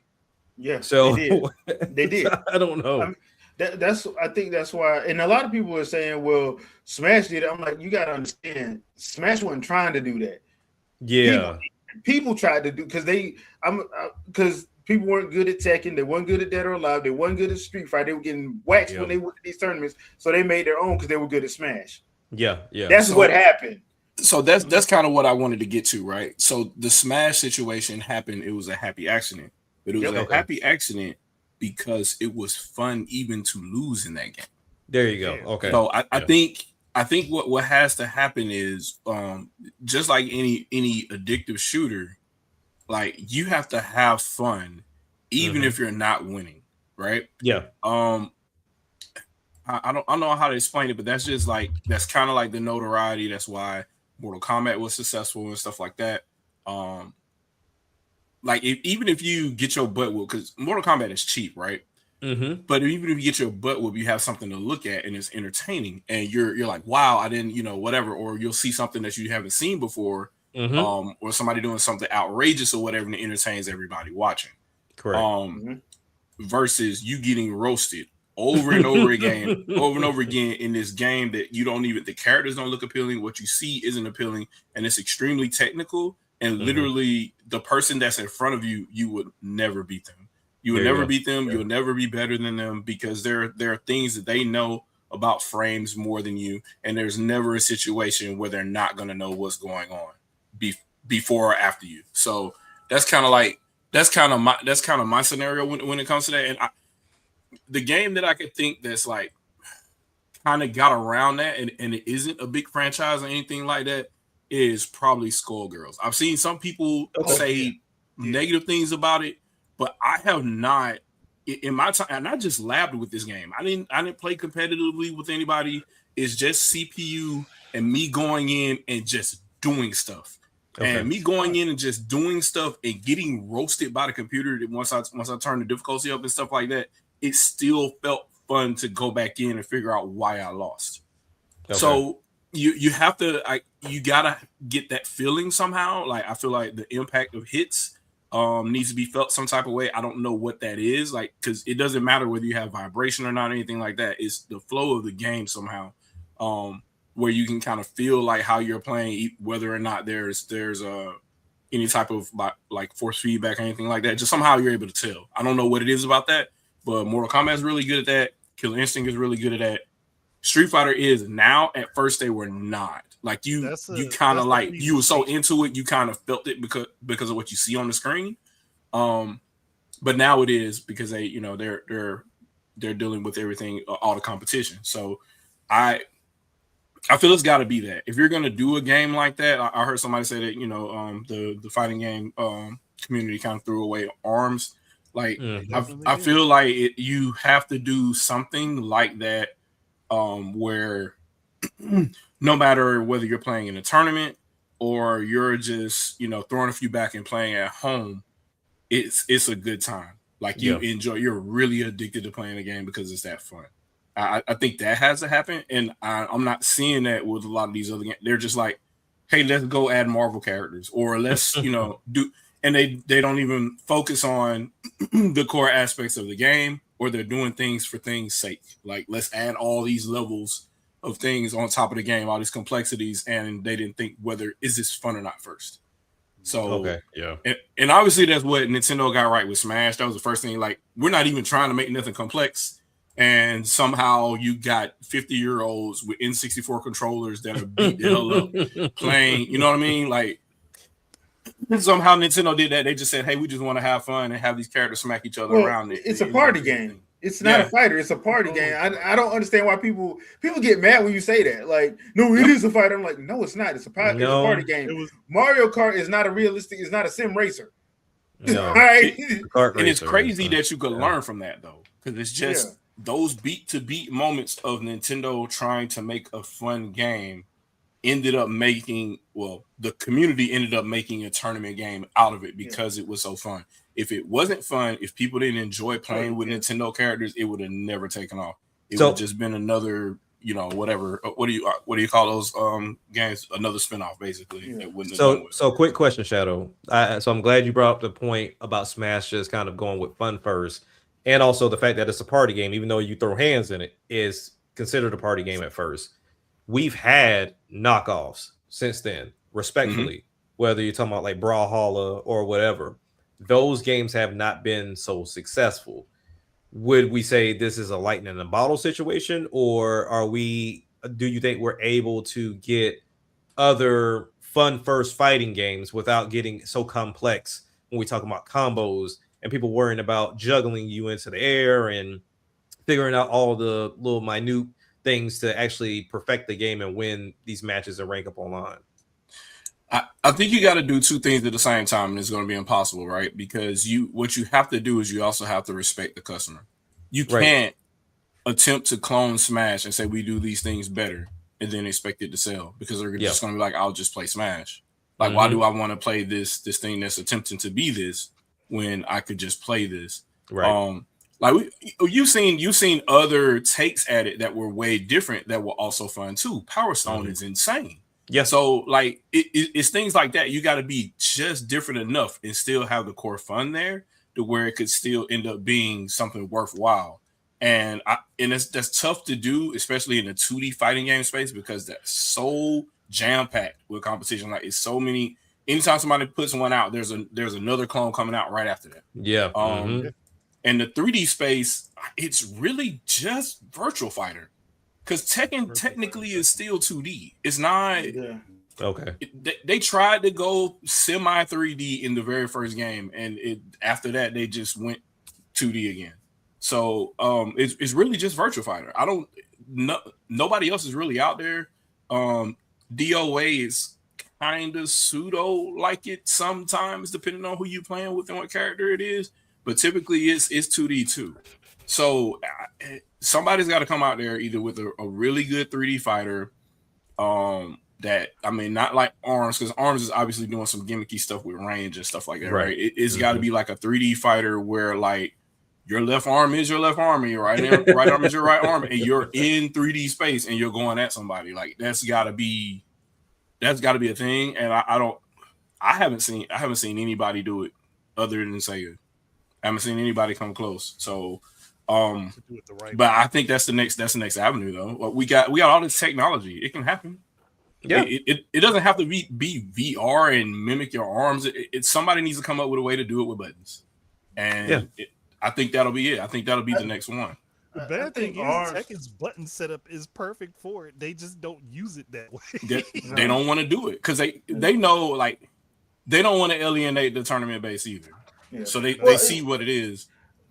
The problem is that that base is so small. You know, they should not be influencing developers like that. I'm sorry. They just shouldn't. Because you see when they tried to influence Sakurai, what Sakurai did.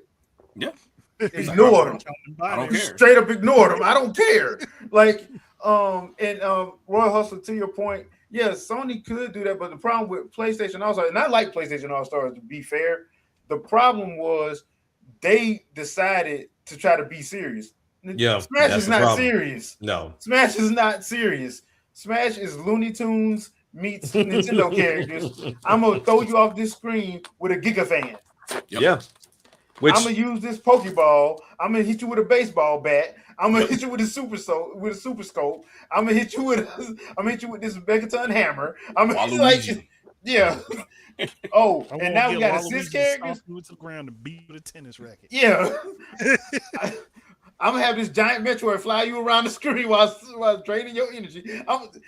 They knew to have fun, and so that's why once again the other reason why I laugh at supposed Smash Brothers serious fighters.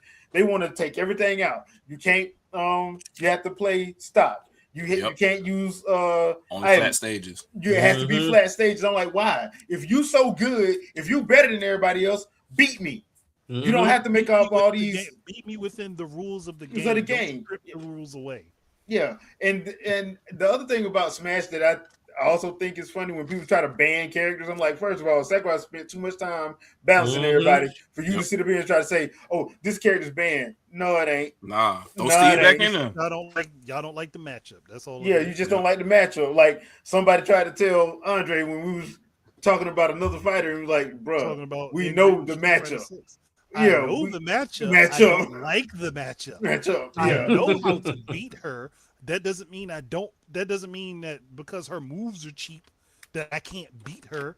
Her moves are cheap. She has special moves that act as supers. She has super moves that lock you into place. Why would I like getting beat by a character that can do that even if I can get around them? That doesn't mean I like it. It's just I can get around them. I just don't like the way the character works. I think the way that she played in freaking, oddly enough, Capcom Fighting Jam, I think how she played in that was perfect. But how she plays in Street Fighter 6 is like they tried to make her God mode for some reason, and she shouldn't. technically she should be based on storyline, but in gameplay she shouldn't be. She shouldn't be able to hit you from across the screen 5 or 6 times and then jump across the screen and fucking hit you with a combo and keep you in the air, then knock you to the ground and bounce you up and keep you in the air. Like that's Marvel vs. Capcom 3's broken ass system all over again. Yeah, and I dislike that system. to be fair with that though, right? Like you have entire fighting game tournament champions that the entire point is to play lame. Because it's psychoanalysis at that point. I'm playing in a way that is so unfun, you quit and then I win. Like that happens too. And that makes me not. That's why I don't like the competitive scene. Yeah, well, I just don't like the restrictions. First of all, I don't like restrictions on characters because I'm like, if you as good as you say you are, then prove it. But that's beating the matchup, though. That's what you have to do. If that person is playing cheap or cheese or whatever you want to call it or whatever, right? Look, you have to be good enough to navigate that, and sometimes that's not fun, but sometimes it is. So like, it depends on who's playing. That's the thing. It's not fun, but that doesn't mean you can't do it. And when you tell somebody, "Oh, I don't like the matchup," it doesn't mean I can't beat the matchup. I just don't like it. Nobody cheeses as much as Daggone Jigglypuff and Kirby, so I don't even want to hear that. That's great. That's my go-to. Kirby. Like, bro, when you can knock Kirby off the screen and he floats all the way around, up under and back around. Like that's cheap as hell. Jigglypuff 9 jumps. That's Sakura's baby though. That's like his baby go down. Look, he gave his baby the lead. Yeah, like jeez, bro. Like he ain't gonna let his baby go like that. But before we move on, because I do want to focus on this with Riot Games. I think their mistake was thinking that because they made League of Legends and Valorant both free to play games, and they were making another free to play game, they was just gonna be successful. The problem was that again, like you said, they focused on the FGC instead of making a game that anyone could play. Mm-hmm. Make a game that anyone can play. Make the baseline easy to get into, but the skill level should go up. It shouldn't be the baseline is up here and you expect all the people down here to come up to play it. No, you want the baseline down here, and then the people that are up here have actually earned it. The people that are down here, they could work their way up, but some might not want to. Some might want to stop here and call it a day. That might be what they like. Yeah, because some people making a game should be about the fun, the experience, the excitement of the game, not how deep and technical can I make this game and can I do this for free and try to make money off of skins and no, just make a competent game, put it up for sale, and what you want the game to be is something you yourself want to play. You want to make a game that you want to play. If you don't want to play it, you have made a crappy game. Yeah. I think the other part too, right? If you're making a free-to-play game, you want to be mass market. That's the whole point of making it free-to-play. Yeah, right. Why did you make this game require 2 teraflop GPUs? That doesn't make any sense. And what are you doing with the 2 teraflops? It's a cartoony style tag game. Like that could have been worked around. And that's one of the reasons probably they had issues. They couldn't port it to Switch, or it probably wasn't in their goal anyway. I don't think it was ever in their goal because they never talked about it. And that's crazy because that should have been lead platform anyway. You talking about at the time it was like 90 million systems sold. Well, when they started, it was 90. By the time they got it out, it was 130. That was this year. That game came out what? That game came out last year. This year or late last? No, it came out last year. It was last year, late last year. I'm talking about when they first started. When they first started working on it, it was like 2024. It was 2023. It was 2023. Yeah. So you knew it was a runaway by then. You knew it was a runaway success by then. So like you not supporting that platform, that was a real dumb move. That was dumb. But that was just stupid. Like that's weird because hold on, I'm trying to think. Isn't Valorant on Switch?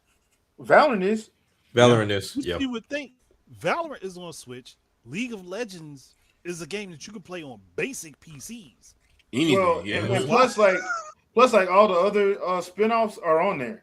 All those spinoffs that came to everywhere else is on Switch. So that's all. Like it's not like they didn't know They Why knew. would you waste that money to do that?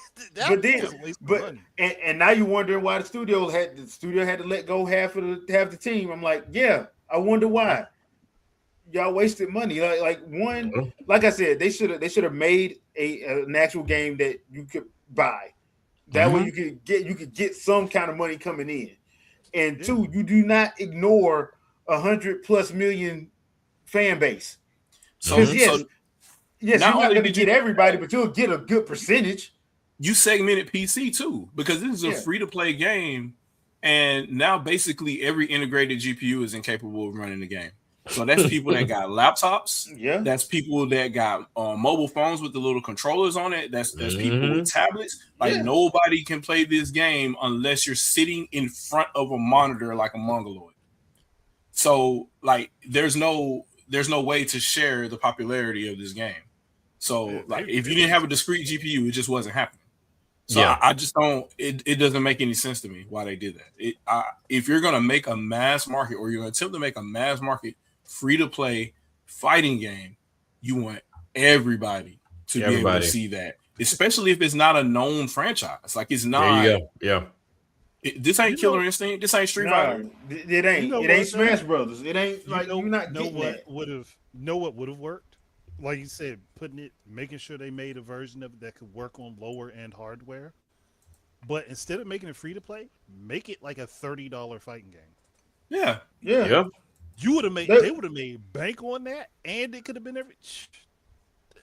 People want to buy games, man. They're not out here just pirating everything. They're okay with purchasing a game. Like especially if it's a game they can sink their teeth into, especially for a new IP.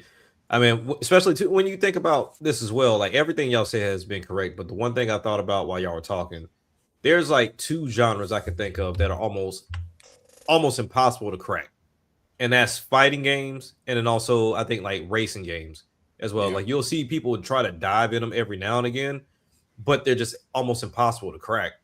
And especially fighting, because it seems like it's gravitated solely to tournaments. Like the competitive scene is where it gets its lasting power because arcades are gone. So now it's like, okay, we have to figure out how to make this game last. And I love the idea that Mortal Kombat did when they started doing the whole story mode of you going through and actually playing with each character. That then builds the lore, which I. One second. Mortal Kombat didn't introduce that. That's old school. That is old school, but Toshi didn't. Now they brought it back, which was right. But I like how Mortal Kombat did it in the sense to where like Mortal Kombat was like you had to play as each character. Like there was no okay, take this character, run them through the story. That's it. It was like, okay, as I'm going through this game, chapter whatever, I'm now switching to Liu Kang, then I'm switching to Johnny Cage, then I'm switching to Katana, and so far and so on.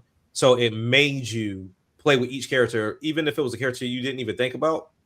Because I don't know about anybody else, as like when I was younger, my character selection was based off how you looked. It's like, oh, okay, if this is a cool looking character, this is who I'm going with. I'm going with. Yeah. I don't know anything about you or your moveset, so I'm gonna go with the cool looking character.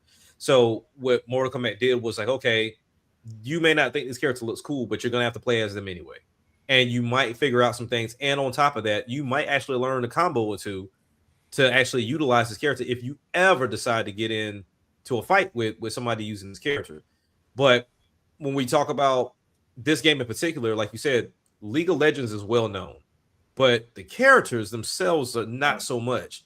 So if you take that approach of saying, okay, let's do what Mortal Kombat did and make people play with characters from Arcane and all the other characters that you put into this game, not only are you getting lore there, but then you're also adding some longevity when you talk about a story mode. And if you then want to get into competitive, then you can get into competitive. But I think fighting games are kind of missing like a one more mode thing. I don't know what it could be, whether it's a survival mode or something outside of just online that could make the game stay around longer to make people want to come back. Because I don't know if you can add RPG elements to it, because I think it'll get a little finicky.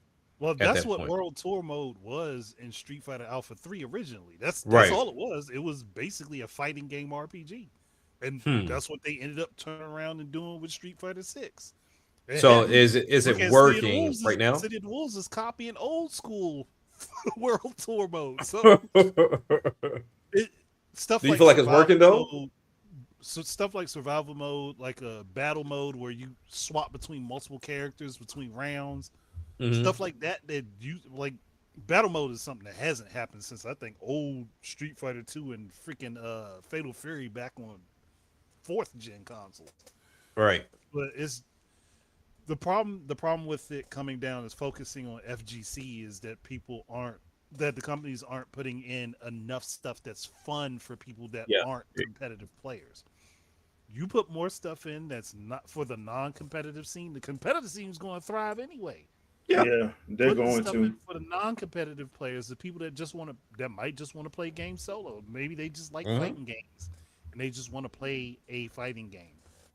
They don't necessarily want to play against other people. Especially me, as of late, more likely, I don't want to play online against people I don't know. No. Especially playing Street Fighter, where you got a guy will nut punch you 3 times in a row, punch, then do a sweep in a flash kick. Like, that's annoying. Yeah, so people start figuring things out. Yeah, I find it fine. It's fine to me that people go to that level for themselves, but for me, it's annoying. Like, I want to play the game. I don't want you analyzing every second of the match. Let's just get in, go ham, and get out. But you sitting there psychoanalyzing every step of the match makes it boring as hell. And now you see, if there's a rush down character, I'm picking the rush down character because I'm going to rush down on you, and I'm not going to stop rushing down on you. One way or the other, this Violent Ken. I'll pick Ken. Look, depending on the Street Fighter game, I got Ken. I'll play Sean, especially Street Fighter 3. I'll play Guy. I'll play Fei Long. I will play any character that comes at you. Yeah, because that's fun. I mean, I can play the characters that stay back.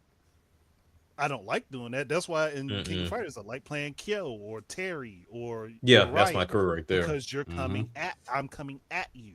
Hell, Andy, especially Andy, because and unfortunately Andy gets short legs, so he gotta go at you. But that's me. I like doing that. I don't like playing the game where I have to sit back, throw a fireball, sit back, throw a fireball, sit back, throw a fireball. Like that gets so boring. Because once I figure out the pattern, and all you're going to do the second I get close is high kick or sweep low, it's annoying as hell to keep dealing with that. Yeah, I agree. Yeah. Or if I get too close and I get in to do a combo, you got a dragon punch that this character didn't have at all. Like Luke should not have a dragon punch. That looks so lazy. But besides how ugly his moves are, it needs to be a fun experience. Yeah. Every character has a purpose, but it should be a fun experience. It should never be, well, we have to make it technical so the FGC can like it. Fuck the FGC. I don't care about that. I've never cared about them. No. I mean, I think they're skilled. I just don't care. Well, the problem is I think they have too much influence and they shouldn't. Yeah.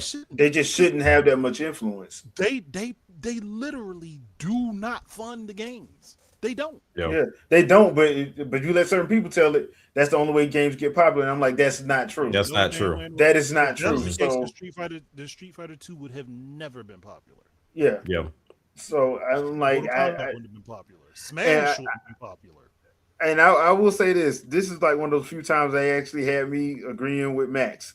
Because Max came out and said, I'm like, yeah, because they should have never did that. They should have never. They come like I left the article in the chat if you guys want to ever read it.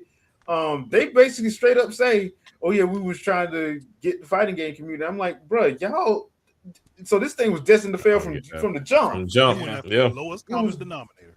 It was destined to fail. And then you go on to read in the close to the bottom, it says that it wasn't just revenue; it was like game retention and all that. Yeah, because look who you went and got. They went right back to what they like.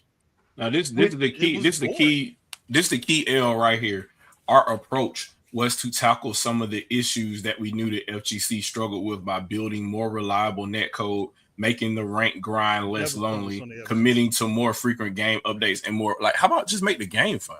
That's it. And let That's people it. jump in. Don't Like, worry about the online. Make a fun game, then worry about the online. That's all you need. Yeah.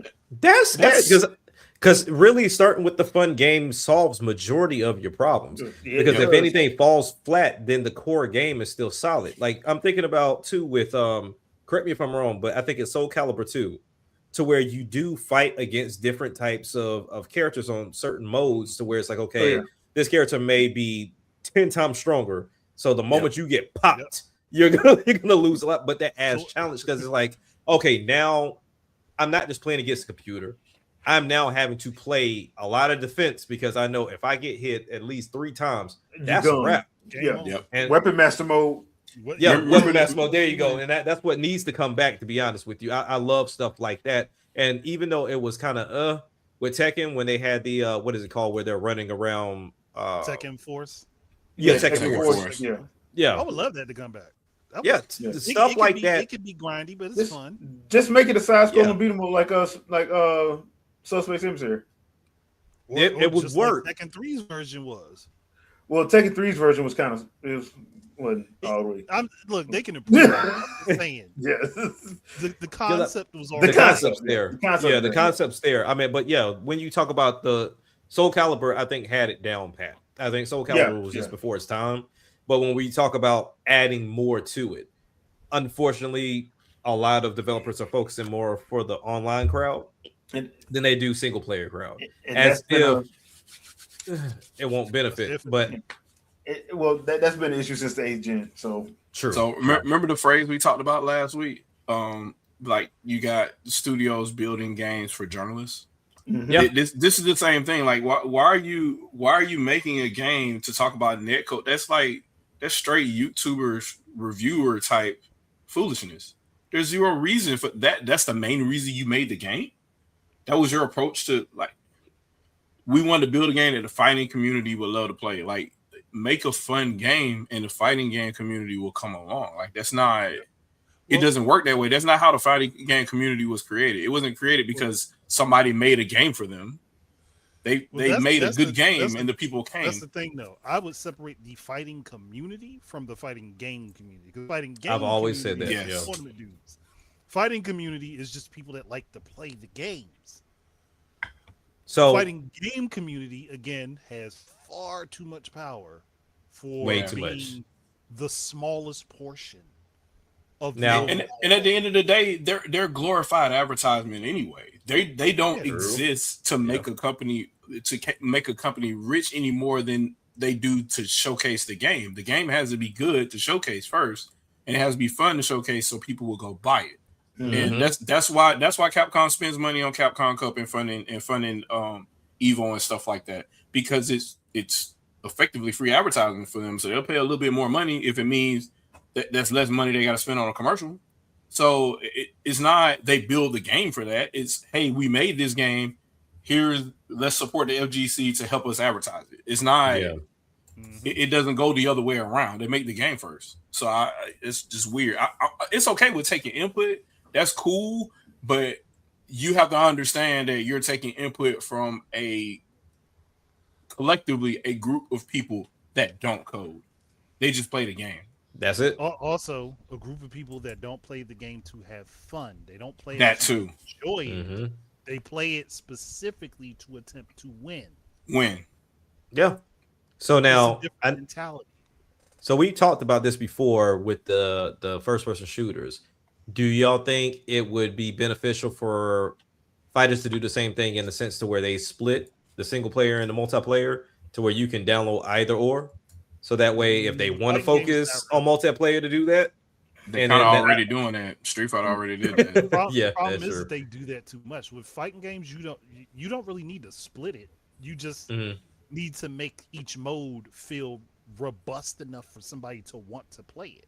and that's the thing. I feel like if you give it, like, let's say, to two different teams, you then have two different teams having and paying ultimate attention to each side. Because right now, with any game, like one of my favorite franchises, unfortunately, is 2K, NBA 2K, to where anytime you have that conversation with anyone, depending on if they started at the beginning like me, or those that kind of came in around like the 6 or 7 gen, when we talk about 2K, we're ultimately talking about two different types of games.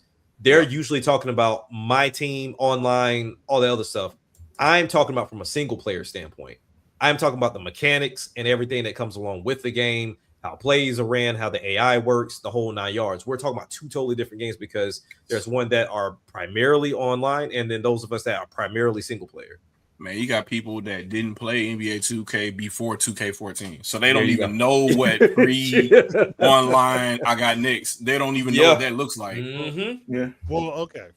In that instance, I think it works better for like sporting games and stuff because you have the teams. The teams are mostly static. They have changes and stuff like that, but the teams are mostly static.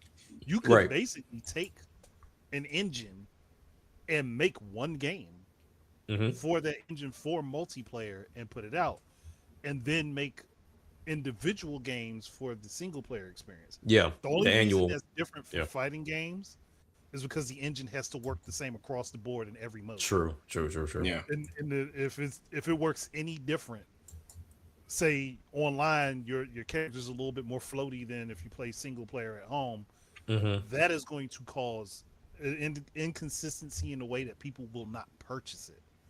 Interesting. Well, VF6 is probably going to be the first game to test it. We'll see how it goes, but they're attempting. I don't know if they're going to split the game up, but they clearly are showing two completely different modes. Right. We'll see how it plays. Modes, but what I'm talking about is how like the main core of it feels. Like technically, it looked like Shenmue to me. I'm gonna keep it a buck with you. That's what it looked like. Yeah, it does. I mean, wasn't that what supposed to be?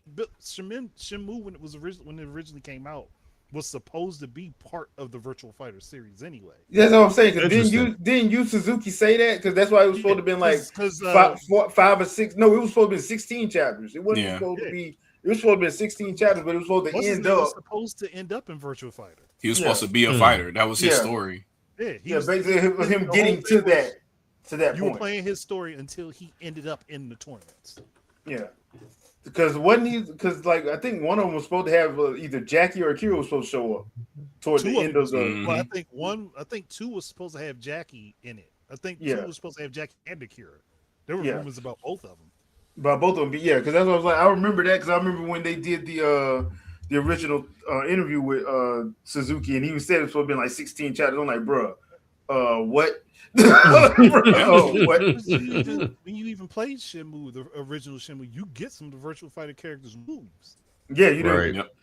But you had to meet him at the right time though, and boy, trying to figure that you had to missed be the right person at the right time and be there.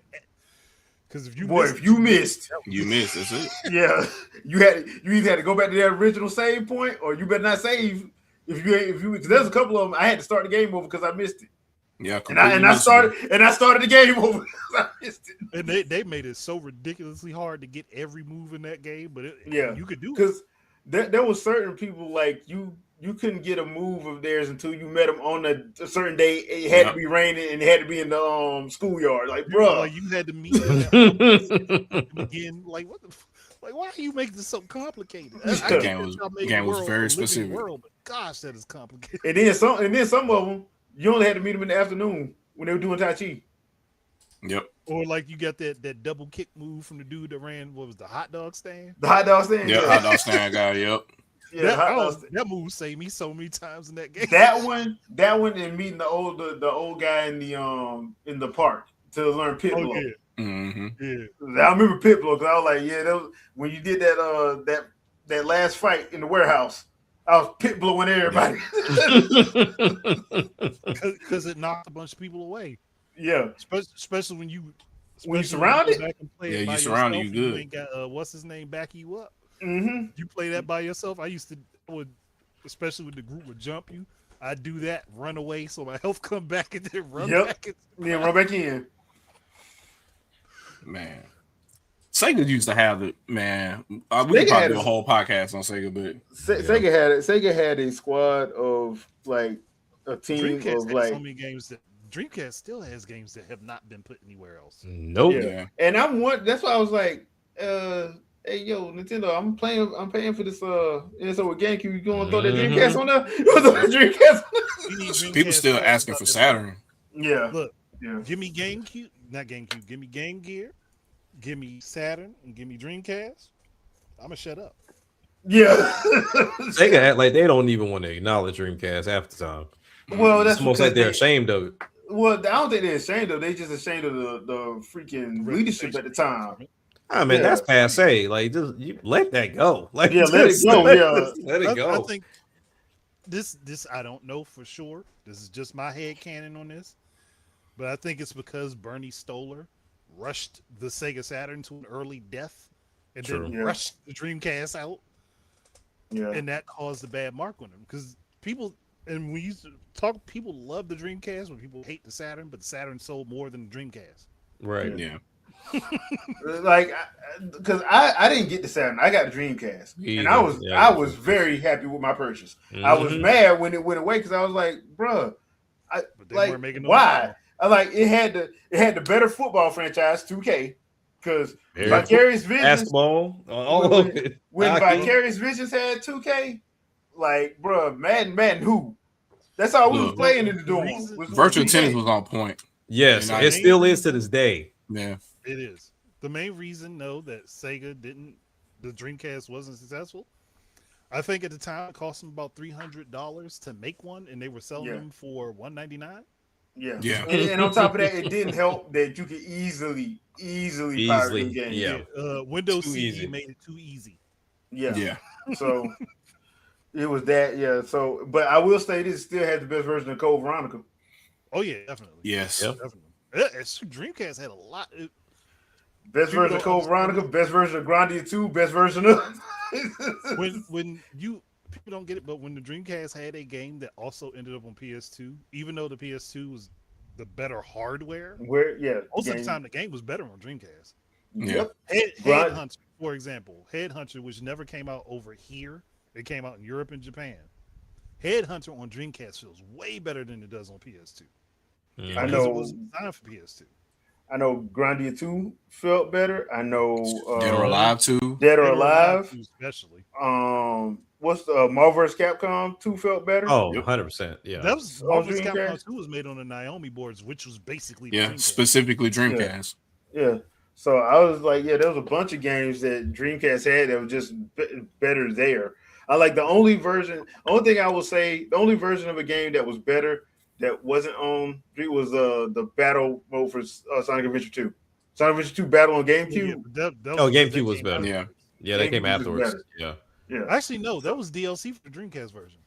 That was DLC for Was it? It was the DLC for DLC Dreamcast version, came out of but it Japan. had Oh, okay. It came out I of was just about to say It never didn't come came out out here. over here. It was intended. they for- probably would have had to do like a version 2 disc like they did for for PSO and stuff like that.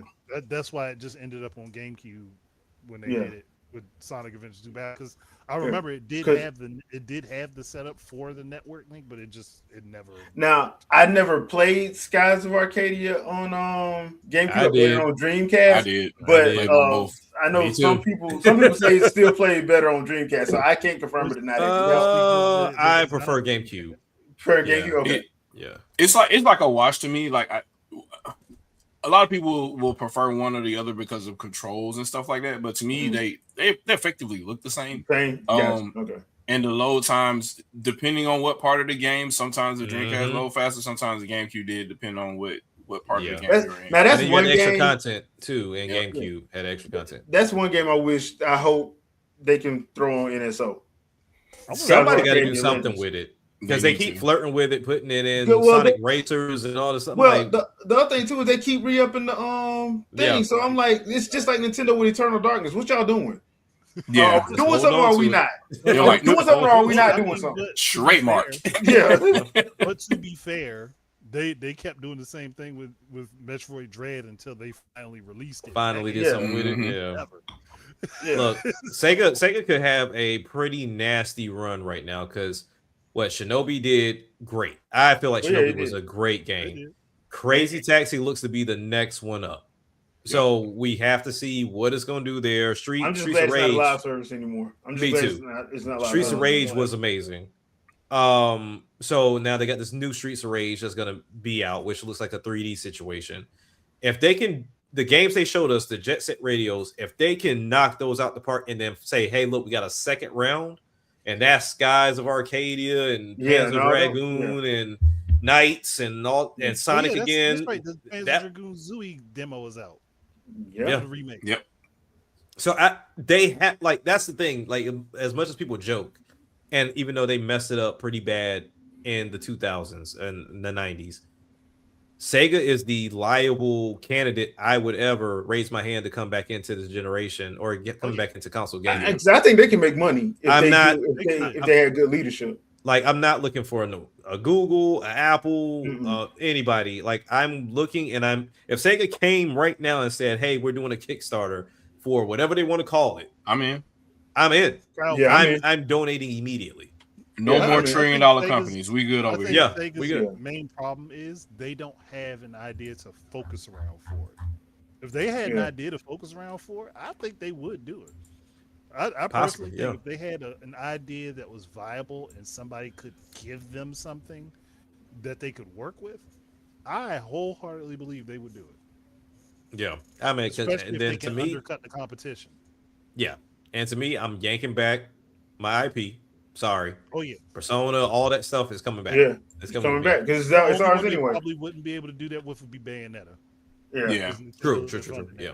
Yeah, Nintendo has the game rights, and Sega owns the trademark. So I don't see them coming back either. I'm just saying that might just be dual console release. They'd be like, okay, we just gonna split it down the middle. To be fair, to be honest, I think Nintendo and Sega would actually work together. I don't think they will mind. Yeah, because this ain't no, and even in the 90s, they didn't hate each other. There was just a rivalry at that point. Yeah. So I mean, everybody eats, man. I really see a situation where if they did come out with that or something like that, I think Nintendo would. They're like, hey, we'll re-release the Bayonetta games on Dreamcast 2 or whatever. Yeah, whatever. Yeah, we'll release them both. But I don't. I would love for them to come back, but I don't see it happening either. Just because I don't see it's too expensive. Well, one, it is too expensive, and two, if you were gonna do it now, I would wait till after this. I'd wait until the next generation. JB is tripping. Yeah. Well, I was like, oh yeah, dude, that's true. Did. That's what I was like. But yeah, Sega. Biggest. Go ahead. You go ahead. Oh, Sega built up enough rapport as well as IP that I feel like they can do it. Now, granted, they don't have the sports games anymore, unfortunately. Yeah. But that's not to say that they can't not remake, but start anew, because people are tired of 2K. There is no live. People are getting tired of Madden. There is no NFL 2K5. The hockey scene is dead. MLB, the show is there. People are pissed off with them too. Like they're tired of MLB. There's no triple play. There's no triple play. There's no RBI. There's King Griffey. Ain't no King Griffey. None of that stuff. Like it's Al Ripken Jr. Like none of that stuff is there anymore. So I think they can bring back the arcade sports game because everybody's trying to be simulation now. So I'm with it. Bases loaded, man. Let's go. Bases loaded. I love somebody to do NBA Jam. Who owns that? EA? NBA Jam was. I think EA said owned. That was Midway. So EA bought them. Remember? EA bought it, I think, because they were the publisher for Wii, I believe. Yeah, for the Wii and the 360, like they bought the Jam license. It ain't coming back. You ain't stupid. EA was like, look, if you ever think you're gonna come back, we own the license. We're not done. But the bad thing is, EA Canada. I have such a good idea to kill Madden that I can't tell nobody about. It's an easy thing to do. No, it's not. You're not going to kill Madden. I have an idea for killing Madden that would work because it would supersede what they're doing, and it would not require NFL licenses. That's what I'm saying. Like the main reason why Madden is doing this is because NFL keeps they just keep giving them the license. That's because they make money off of it no matter what. It's a guaranteed check. Yeah, it's a guaranteed win. I mean, because you got the content creators that has EA from throat to gut right now. Like it's just, it's like kind of crazy, it's ridiculous. Like they use the game to predict who's going to win the Super Bowl on NFL Network. Right? Like you can't. Yeah. Well, they do that with everything nowadays. So they're tied in. Yeah. But I will say, like the best thing you can do, I feel like with these sports games, just make up fictional characters. Like you don't need the actual could do characters that. like that. And if you want, people are creative enough to where if you get slick enough to say, "Hey, I'm gonna put the assets in there," you can create the characters if you want to. It's not hard. I mean, I'm surprised That's they why I never said made I have anything an in the idea that would N1 kill stuff. Madden. I have an idea that would kill Madden. I'm surprised they never made anything with the N1 people, because I'm like, dude, that's your arcade right there. Yeah. So I think they shot themselves in the foot with the first 2 games. Yeah. With the N1, because the N1 scene was hot. Yeah. The games were just trash, but Yeah. they were hot. But you just make it arcade. But then again, like, you got so many people they're against arcade style stuff because it's not realistic. I'm like, it ain't supposed to be. It's not supposed to be. They can both It's fun. exist. You can have simulation and arcade. Like, we did it. We did it in the 5th, 6th gen. Like NBA Street. Yep. Like, But NFL Street. But here's the problem, though. All the street games were great. We've gotten to a point. They came out too close to each other within the same year. That was so stupid. back to back for this. Well, if you're trying to do it for the season, that's But they were following what was happening the decade before, because then you had the Blitz franchise too. Yep. And because they were doing NHL and NFL Blitz, and it was the same concept. But NFL kind of put a stop to Blitz, though. I'm talking I'm not talking about across different sports. I'm talking about within the same sport. The same sport, You had NFL Street, then NFL Street Volume 2, like what, 8 months later? 8 months later, yeah. That's crazy. But even then, like, where the issue where we're at now as far as gaming, unfortunately, if you did a simulation in an arcade, people are going to expect the arcade version to be cheaper. Just off rip. Is very dumb. Which is crazy, because back then, well, we know then, because we knew you got what you paid for based on how much memory was in the game. Mm-hmm. So I knew whether I bought NBA Live or NBA Courtside, somebody put that in the chat, I'm paying $60. Mm-hmm. Like I knew both games were that price, because you're paying for the cart. You're not paying for what the name of the game is or what style of game it is. So, but nowadays, I guess that's negligible, as you know, we have capacities that well exceed that now. So it's really just the studio being cheap.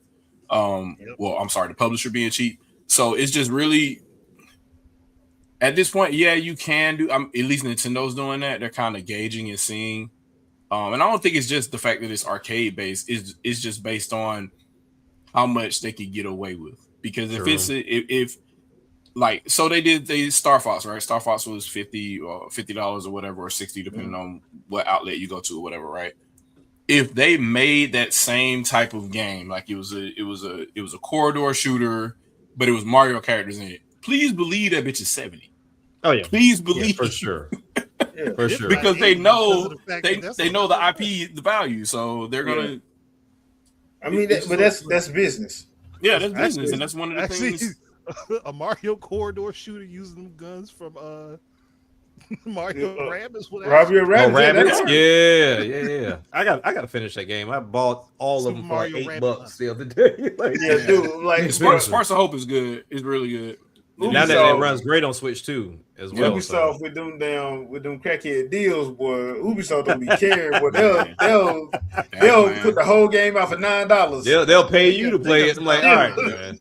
They really gotta stop doing that. That's killing. They really do. So bad. Yeah. I wonder who agrees to that. I don't like. That makes no sense. I honestly think it's one of those situations where they just like, look, man, we got to get something. We just got to get something. Because it's crazy where we've seen like all these GTA 6 leaks, right? And there were some people faking them with Watch Dogs 2, and people are like, oh, that looks good. Like, that's Watch Dogs 2, the one game that everybody ignored. So it's like, I wonder why they ignore Watch Dogs 2. Oh, I can tell you why they ignored it. I wonder why. Watch Dogs 2 is the cheap prostitute reputation. Yeah, Ubisoft is like just the cheap prostitute in gaming. It's like, well, give it to you for 50. I'll give you like 45, 30. Like, hold on, how'd you go lower than my bid? Like, all right, cool, whatever. I don't know if I was at Ubisoft, if they would have made them mistakes with Watch Dogs. I don't think they would have if I was running it. Because there's no way. I'm not going to hobble the PC version. Yeah, that was silly. I don't know why they did that. And then you hold back the Wii U version to not add anything to it. So what was the point? Yeah, exactly. Well, at that point, you know what the point was. Somebody made a phone call and said, "Don't put it out on them." Don't do it. Oh yeah, They didn't want it out at the same time. Yeah. I'm sorry. I've been looking Yeah. at my pockets and been like, Well, if I was Ubisoft, I would have told them. I would have told them right where they could go and what they could kiss because they already screwed them over with Rayman. Rayman, yeah. Like and so much so to the point where the team basically like, no, the game is ready. We can put it out right now. Somebody said the game wasn't ready. The team was like, "Oh hell no, it's ready." Oh hell no, it ain't. Wow. We would still be playing Switch 2 right now with a second display if Wii U had taken off. If Wii U had taken off, because I'm thinking right now, like they literally handicapped their own games because all you had to do is look at what Arkham City did on the platform right there. Yeah. Every open world game having that. Like every open world game having that, and it doesn't matter. Even if you had to quote unquote reduce the graphics or whatever, it doesn't matter because the game is so immersive at that point. Like you're walking around, you got a map, like it's vibrating, talking to you, like you looking at the screen, it's telling you stuff. Man, come on, man. You don't need a HUD anymore. Bethesda's feeling a little stupid about the fact that they laughed at the idea of turning the Pip-Boy into the screen for the Wii U. Yeah, just to go and make a whole enclosure, whole separate one, exact same thing. I was like, you could have done that on there. It's like everybody intentionally avoided doing the right thing. Like they knew what that was going to do, and I'm sorry. Both of the Metal Gear Solid games that came out during that time period would have worked great on the Wii U. Yep. Basically, no, like active map, man. Shit. Yeah, because I'm looking at it now, they didn't do a lot of things with the gamepad on Watch Dogs because I didn't have it up on the Wii U. They didn't do a lot. They literally did not do really anything with the game. After seeing Batman come out that way, that's what bothers me the most. Like that was a launch game. That was the example, and y'all said no. It's okay though. Xenoblade came out. Couldn't piss off Sony and Microsoft. But this is also Ubisoft that blamed Nintendo for Zombie U not making back money. That too. That game that game was selling 6-1 at launch with the console. And so now we know, but we know now because like the court cases on sealed documents. Now we know what Sony was doing. So actively stopping. All Jim Ryan had to do was shut up. That's all he had to do. That's all he had to do. If they have the game, then they're going to give us gimped versions. Oh, so like what you call happened with Nintendo. Right. Yeah, but I mean, but y'all like graphics so much, right? So your PS4 version can have all the graphics. Yeah. But you got to press start and pause the game to do anything. Yeah. It's where pretty. I don't have to. So that's a good trade-off, I think. But it's pretty, just like you wanted it. I wouldn't mind my graphics being worse if I get the better gameplay experience. There you go. Yeah. And I think that's what they knew too. And they didn't want to. Yeah, they didn't want that thing to happen. Then they had their certain sites that they would use to make sure that the game. They said the game was horrible. Yep. And then they still do because they're still doing things right now. They still doing it. Homeboys like that. I'm talking about your homeboys like that. My bad. I'm sorry. We're gonna have to send Vicky over to them because they need some thrashings. You didn't say any of that. Yes, you did. Stop being a little bitch about it. Hi, Vicky. Oh, dude, Vicky, you late? Yes. Bro, I remember Brian Altano got mad at me in Shadow. Yeah, he'll be all right. Like, he ain't brap, bro. He ain't saying nothing else, though. He didn't say nothing else. If you're going to say it, say it with your chest. Yeah, I'm like, bro. All I asked him was, why did the video disappear? I ain't hear nothing else.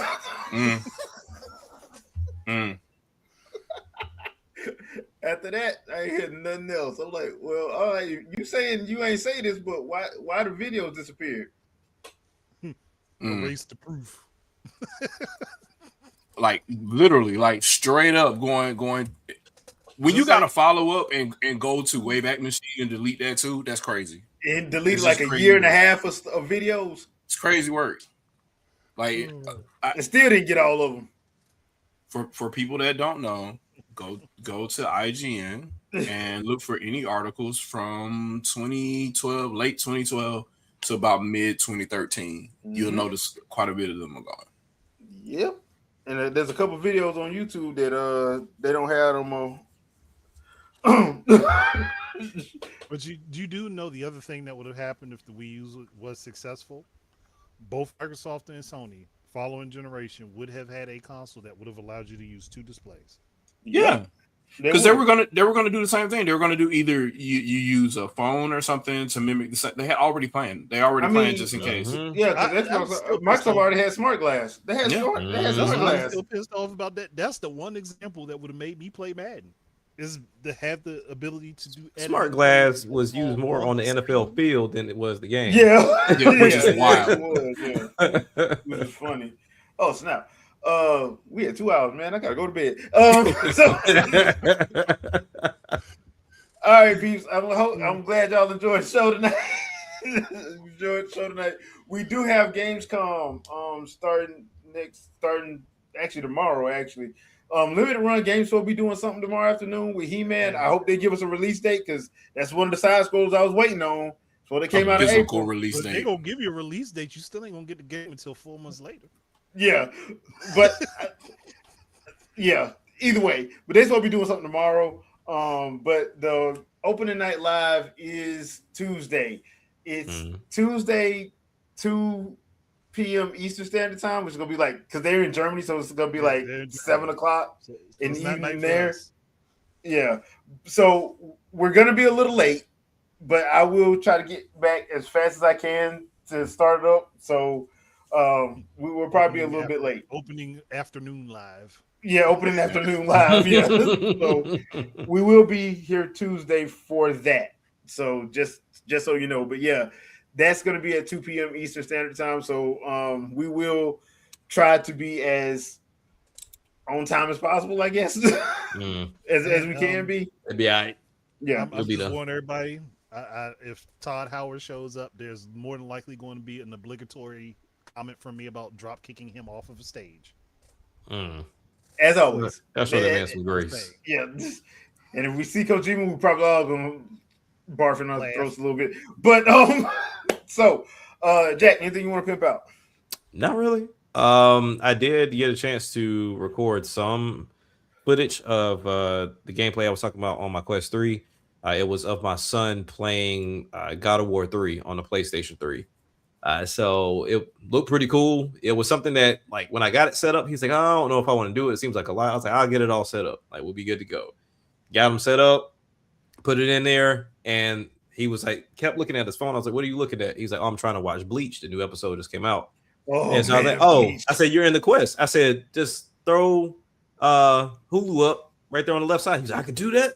So he then throws Hulu up on the left side, and then he has God of War 3 right here. And I was like, well, the recording wise, because it's Hulu, it blacks out the screen for that. But ultimately, he's in there like going back and forth, like, oh, okay. And I heard some stuff, and I told him I should have punched him in the face because he's like, or he may did this. I was like, shut up. I haven't, like, because I was waiting. Bro, you gonna love this episode, bro. You gonna love this. Because I'm gonna have to start watching it because I thought they were gonna do both sub and dub, but it seems like they're just going straight sub. Dub is like a couple weeks later.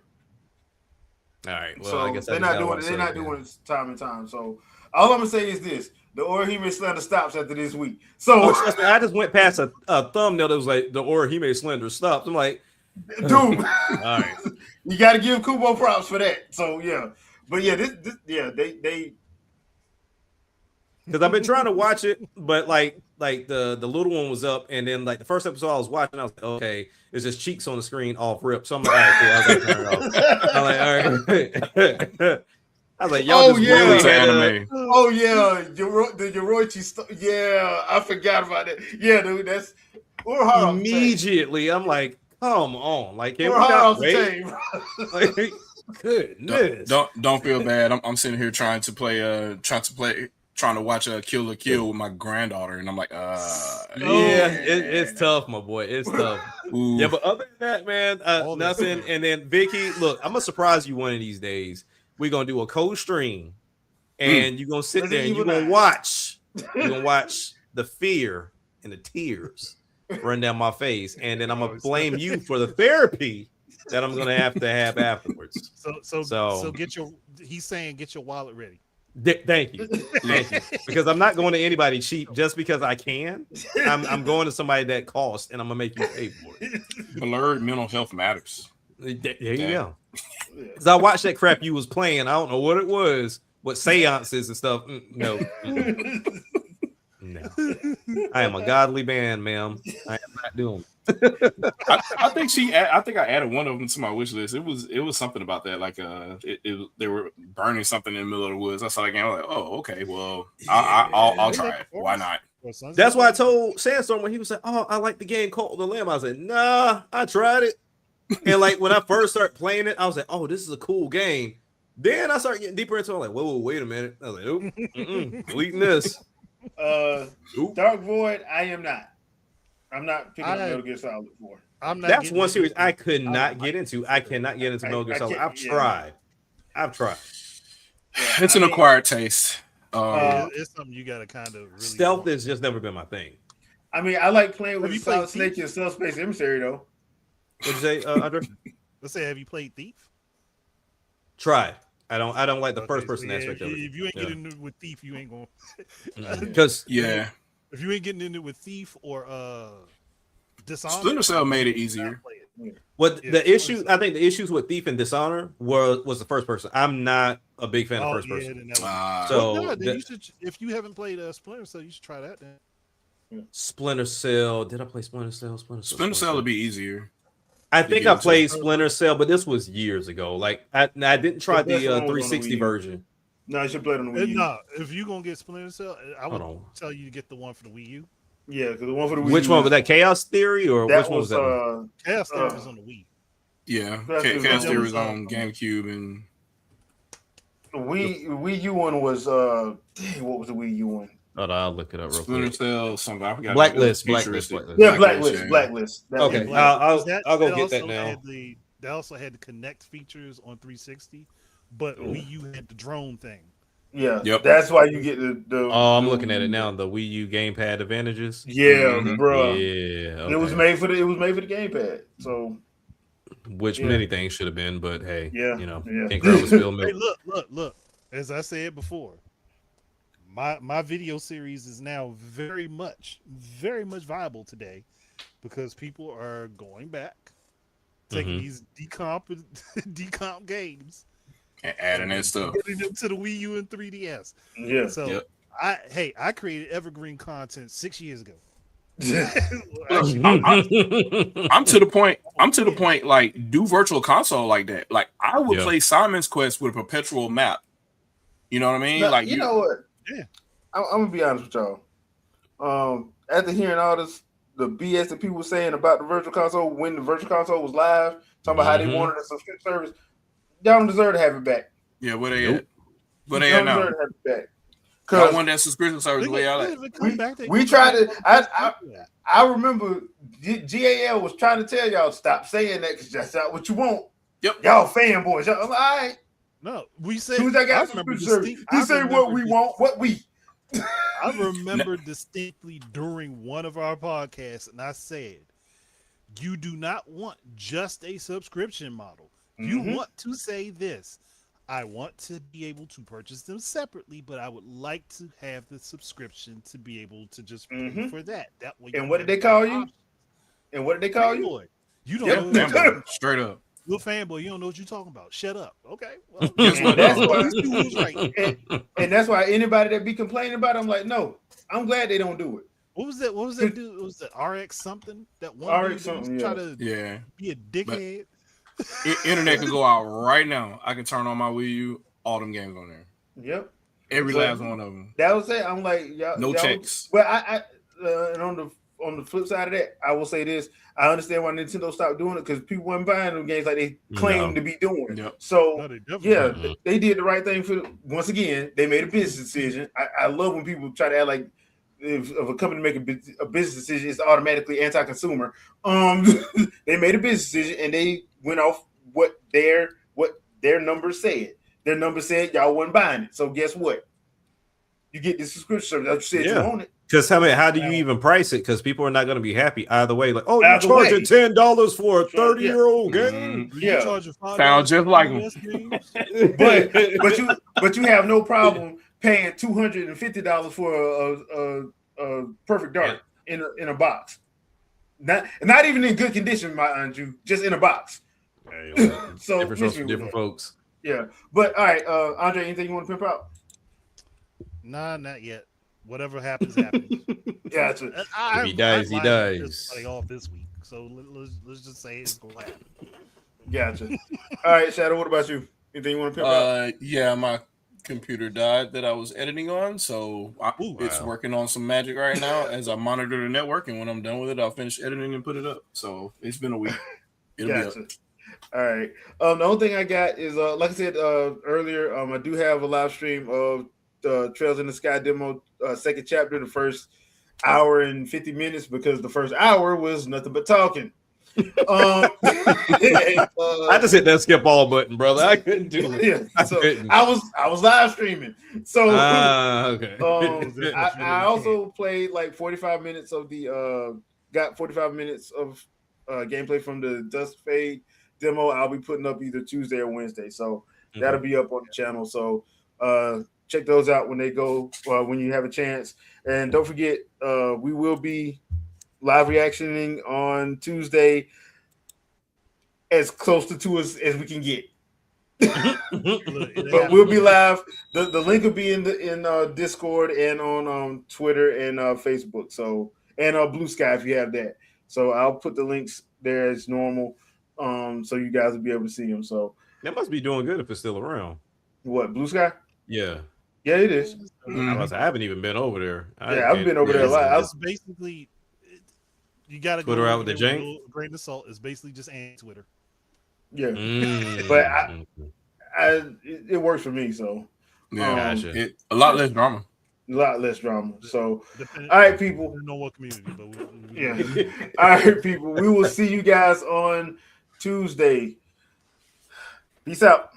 Peace.